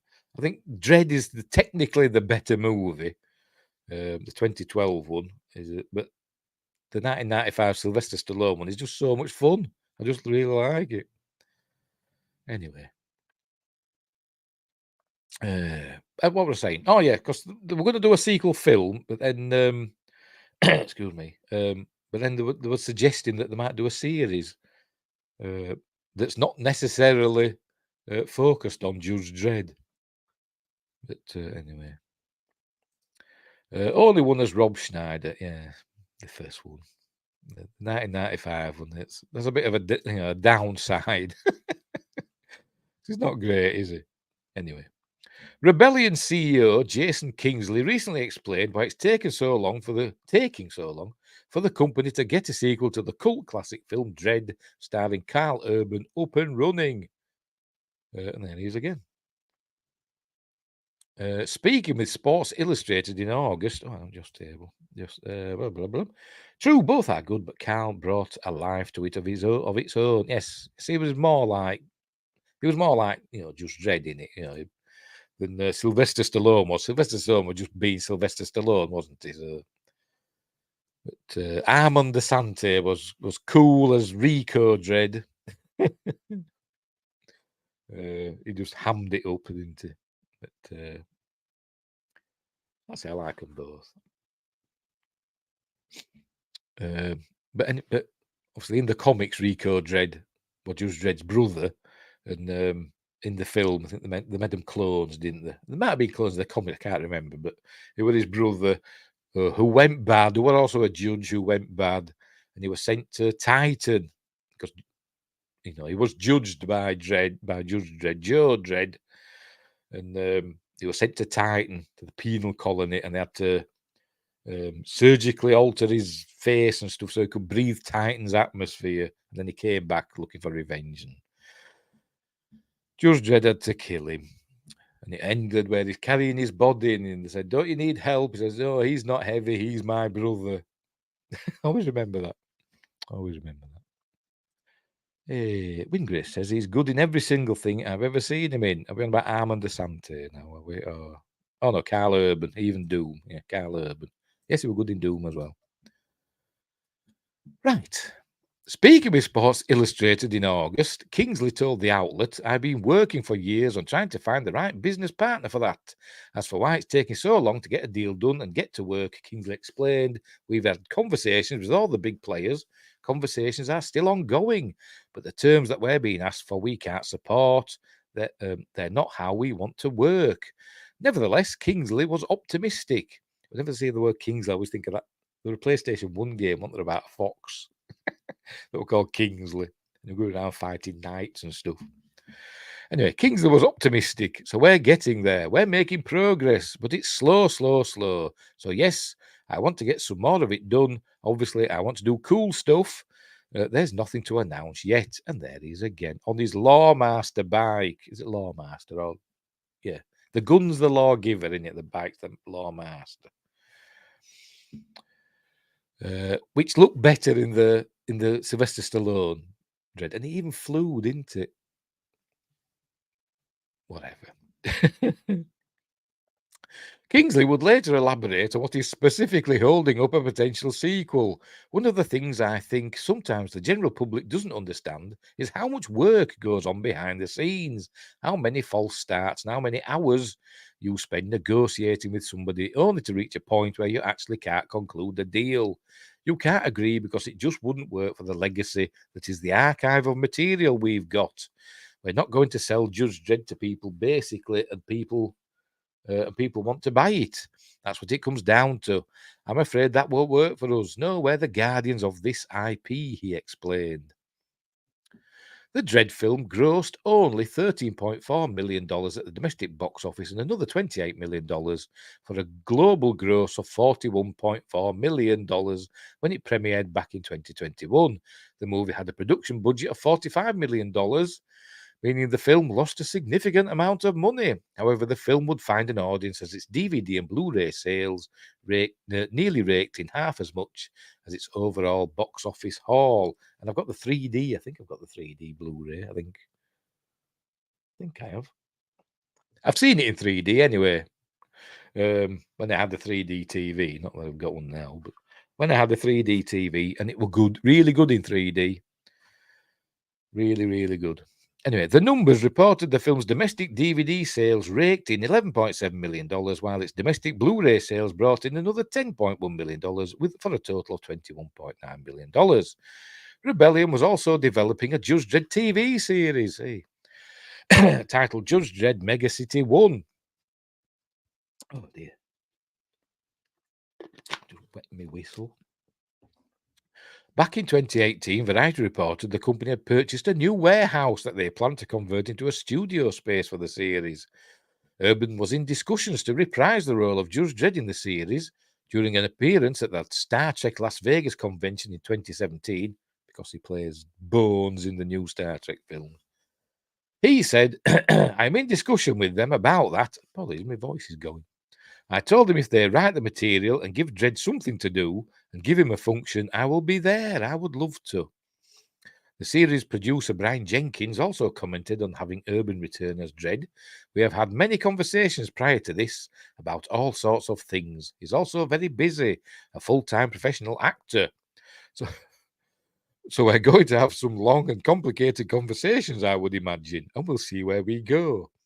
It's too early to tell yet, but if we can use him and he's available to us, then I think it will be absolutely brilliant. There's always a possibility he will be busy or that his schedule for other movies won't allow.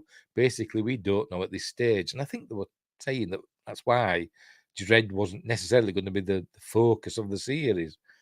There going to be some other judges or whatever, maybe even Judge Anderson. Which would be interesting. There she is, Olivia Thirlby as Judge Anderson. The series was eventually put on hold due to the pandemic back in 2020. Kingsley explained to Radio Times back in 2020, I want there to be a sequel to the 2012 movie Dredd. We've got the rights back, so we can do it. We've just got to get rid of this virus thing that's going on at the moment. Well, it's gone. Get on with it. And then hopefully things can kick off. Oh, there's a strike, isn't there now? And hopefully things can kick off in all sorts of different areas of making film and TV. It's just all very messed up at the moment for everybody. But a lot of work has been done on all sorts of different scripts, actually. So Mega City 1, the TV show, he added. Basically, we can't go into production because of the coronavirus pandemic, and we've got scripts and everything is ready to go. But the problem is, because of the pandemic and everybody's funding changes, and everybody's shifting around. He's shooting his big gun. Is that Dredd? Probably is. So what do you make of Kingsley's explanation? Are you optimistic we might see a Dredd sequel with Carl Urban reprising his role? It'd be nice. I don't know. I'm not holding my breath. It'd be nice. But as time goes on, it's 11 years now, isn't it, since that first film. He's not getting any younger, but then again, he wears a helmet all the time, doesn't he? So he's covering up his face, essentially. Is his chin going to get older? But it'd be nice to see. I hope they do. And I hope they do a good one. A good film. They should adapt one of the stories, from the comics. I stopped reading 2000 AD a really long time ago, because basically I grew out of comics, and I stopped reading them because I got more interested in getting drunk. But but when I was a kid, there were stories like the Great Robot Revolution and the Search for the Justice Child and stuff like that. Could do things like that, couldn't they? Have him teaming up with, I think they're in the same universe. What are they? Johnny Alpha. Is it Johnny Alpha? The Strontium Dog. I think they were in the same universe. Anyway, whatever. Right, so there we go. Anyway, I hope they do another Dredd film, but I'm not holding my breath. But it'd be nice if they did. What am I doing? It'd be nice. Get Stallone back. No, don't. Right. Seems that it's Spooktober. Last two ones are spooky things, I think. So, and there might be a video to watch here. Yes, there is. Right. World's largest collection of horror and sci-fi movie props is frightfully fascinating. Right. So, Hollywood, California. Rich Coral started collecting Hollywood. We'll watch the video in a minute. Started collecting Hollywood prop movies as a child actor, working on the Universal movie lot in the 1950s and 60s. He has amassed over. I bet they said this exactly. I'm going to just play the video. I bet this is the text from the video. Let's see. I'll just play it. Pause. Shut up. Go back. Right. You ready? Off we go. Hang on.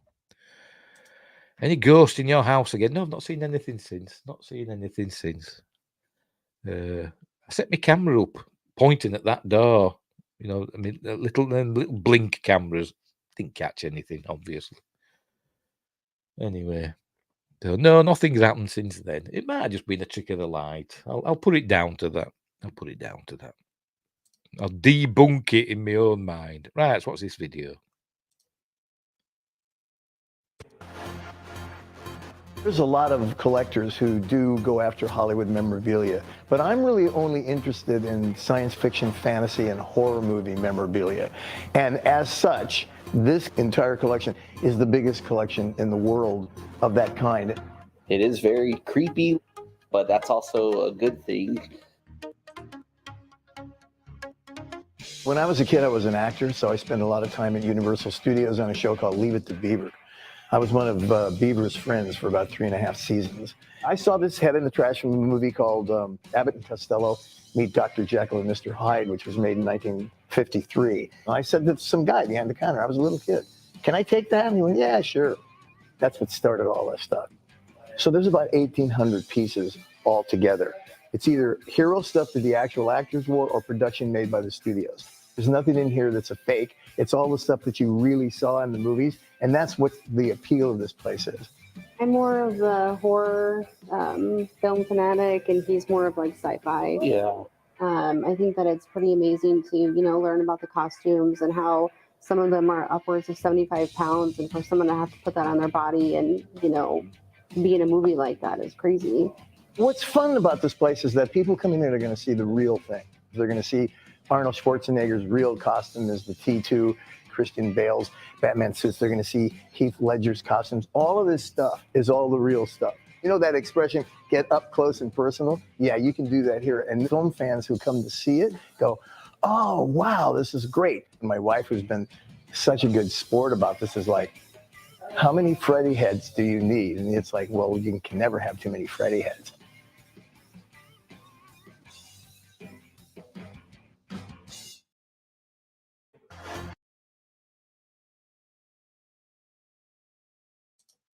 Right, that was interesting, wasn't it? Yeah. So let's go through the video and see what we can see. What's that from? I've no idea. No idea. Why does it make it go dimmer? Oh, it's not going to be a good video to go through, is it? Anyway. Stormtroopers, Darth Vader. See what else we can see. There's Doc Brown. So is that Christopher Lloyd that's been stuffed? Oh dear. Oh, we'll go forward 10. There we can do that. Oh, there's Ash from Alien. Look, is it stuff that we're at? It said it's stuff you've seen on screen, but they're just recreations. That doesn't look like the actual head from the film. Doesn't look like it to me anyway. And there's Boris Karloff and looking at something. I don't know what that's from. Terminator, Vader and Boba. Neo and Morpheus from the Matrix. That looks like the Spinosaurus from Jurassic Park 3, doesn't it? And Heath Ledger's costume. There we go. There's two Jokers. It's not a very good one, is it? It's not a very good likeness of Jack Nicholson's Joker, is it? Anyway, there's the Crow. Brandon Lee, yes, wasn't it? Was the crow? Oh, that's it. Right, fair enough. So there we go. So he's got his. What does it say? Oh, just more information. Visit iconsofdarkness.com. So on Hollywood Boulevard, if you're in Los Angeles or Hollywood, go and check it out. Looks a bit naff, to be honest, if you ask me. It does. You've seen that sort of stuff before. Right. Let me do that. The last and finally, the ghost video, because it's Spooktober. Are we in the right place? Hang on. Shush. Shush. I've got this from King Frostmare, although I've seen it on other videos, but this little clip is from King Frostmare, one of his long compilations. But it's an interesting one. It's about a man walking through a cave with his flashlight. Obviously, without his flashlight, it'd be pitch black. But he's got his dog with him. You might have seen it. And he comes across a figure and then immediately legs it. And, it's not particularly scary, but I just find it interesting that if it is a person, they were just standing there in the cave in the dark for no reason. Was it, is it a setup? Whatever. Anyway, I'll just show the bloody thing. Oh, excuse me. I'll show the bloody thing. I'll mute me microphone. And stumbling across an open cave that he wanted to investigate with his shepherd dog. It didn't take long until the man made it quite deep into these tunnel systems, and then strangeness unfolded.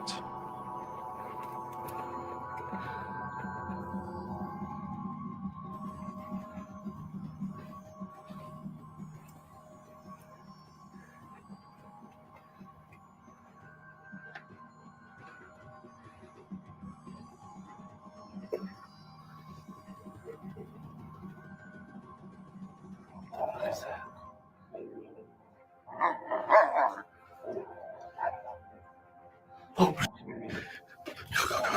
come on.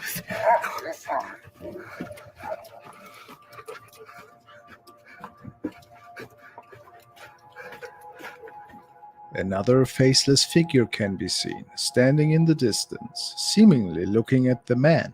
It's wearing a black robe of some sorts, and is potentially pretty tall. No facial features whatsoever can be made out.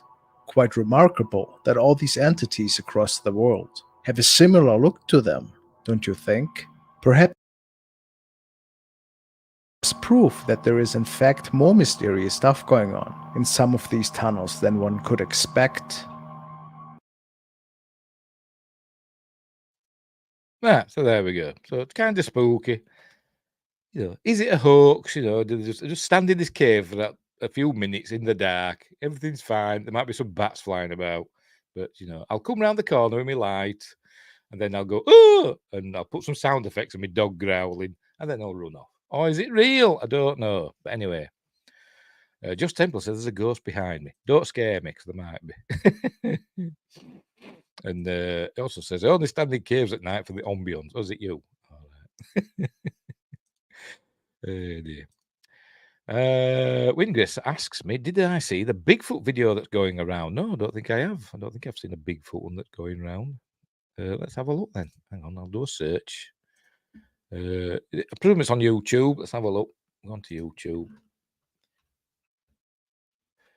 Bigfoot. I've just typed in Bigfoot, and I'll go in the last week. I'll put. Is it this one? Bigfoot captured in a trap in front of tourists and tries to escape. Is that the one? I don't know. Let's have a look. 3 days ago. Let's have a look. Bigfoot captured in a trap.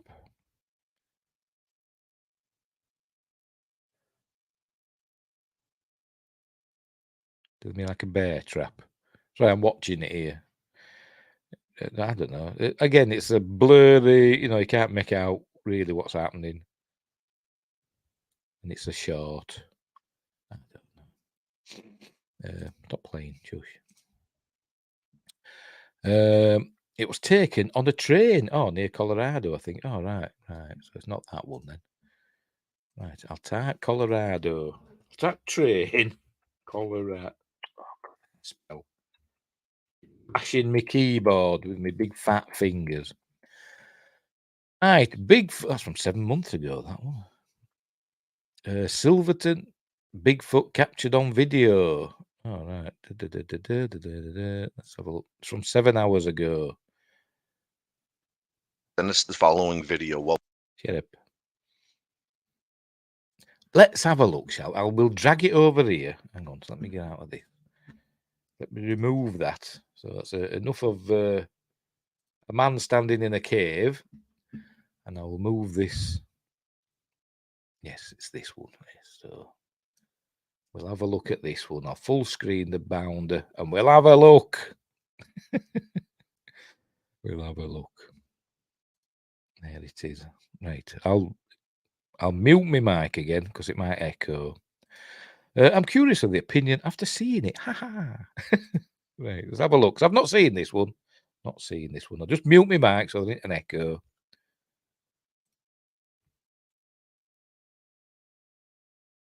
latest purported Bigfoot captured on video near Silverton, Colorado.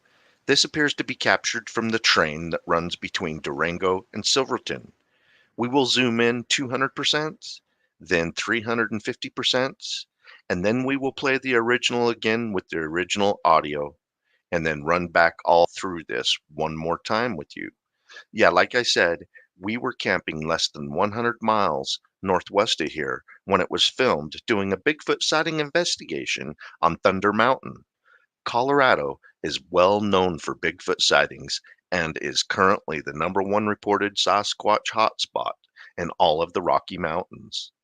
It's an elusive creature.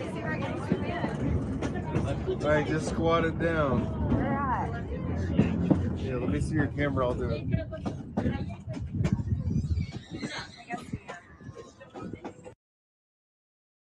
It's an elusive creature.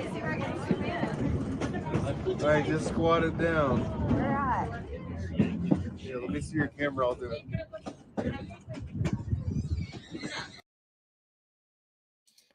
Still mute my mic because it's playing it over and over again. First I said it's Chewy, Chewbacca, isn't it? Squatting down, having a dump. I don't know. It's a weird one, isn't it? Because is it in the middle of nowhere? This train in the middle of nowhere?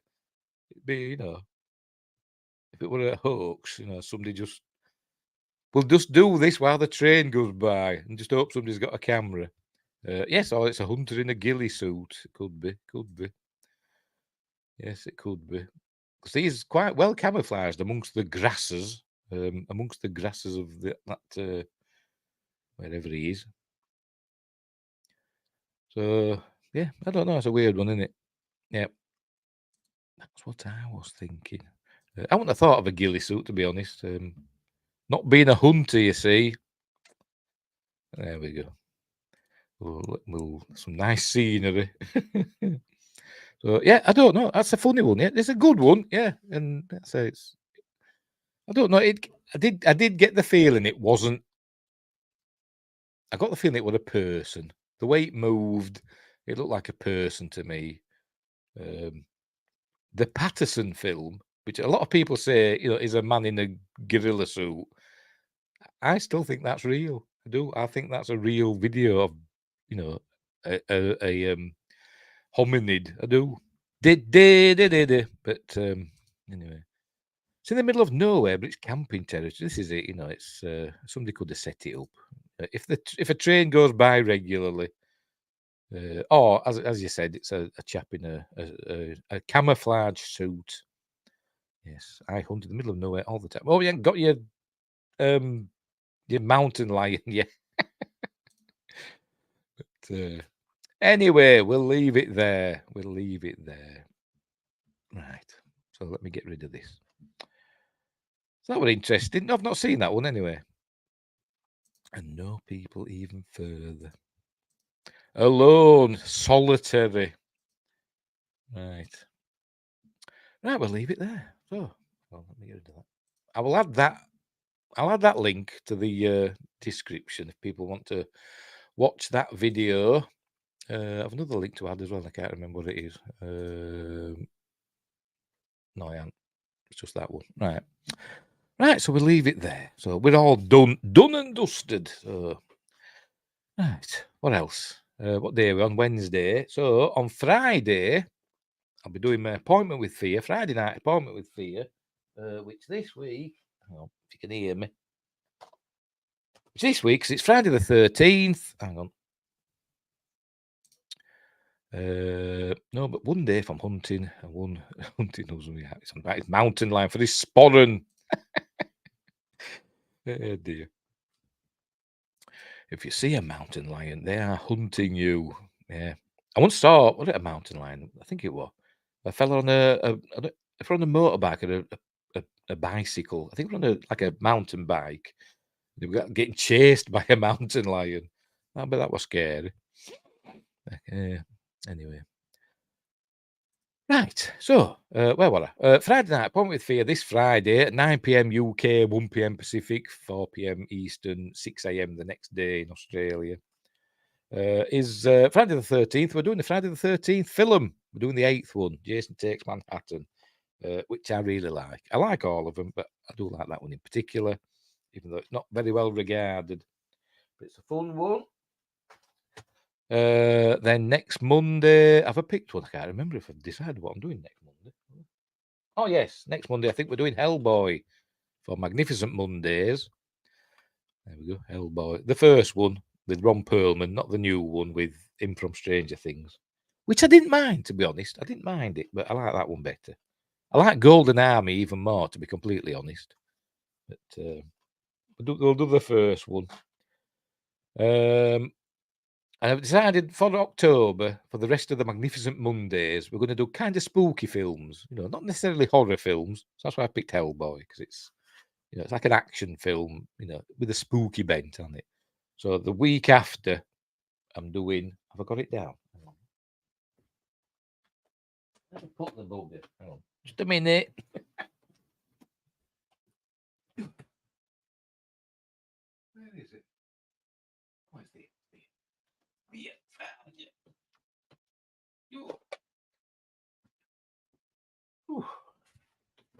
I'm back. So next Monday is going to be Trollhunter, the Norwegian film.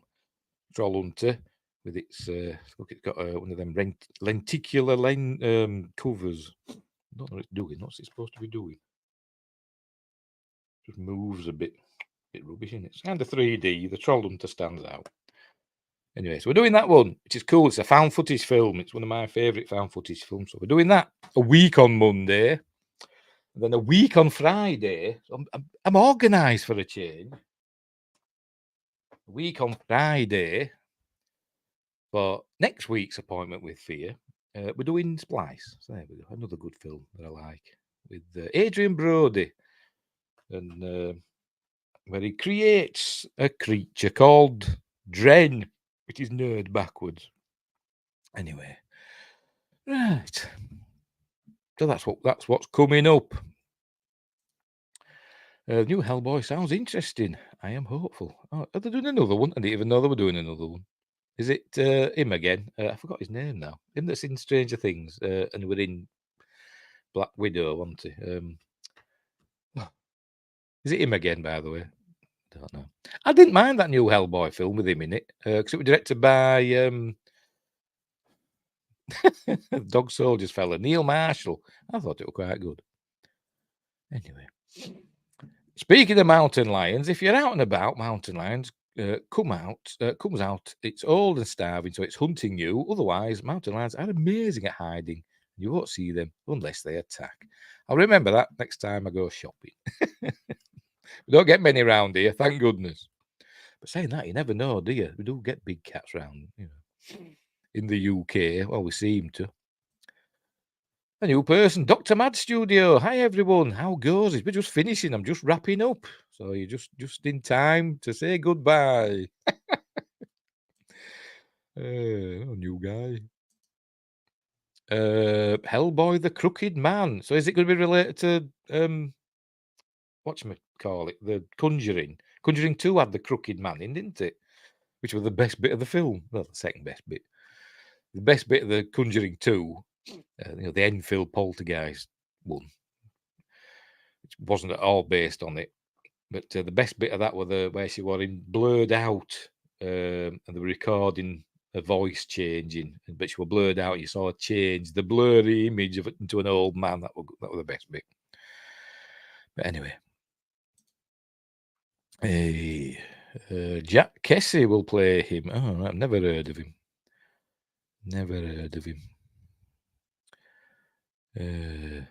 Lots where Josh hunts. Like I say, don't get many round here. Don't get lots of cats, and I feed them in the back garden. They all like me. I'm the mad cat man of this estate. Right, so we'll leave it there, all done and dusted for another day. I'll just double check, make sure there's no other messages. Nobody on Rumble leaving any messages. No, and I think Archmage Frey's buggered off. I think he has, because he and Windgrace are not the same person at all. Right. So off we go. Right. So thanks for listening and watching and whatever. I can't remember me outro. Wherever you are, look after each other, and until next time, hang on. I'll see it. I'm hopeless at this. I've only been doing it for a year. I still bloody get stuff wrong. I'm bloody useless. Right. Bye.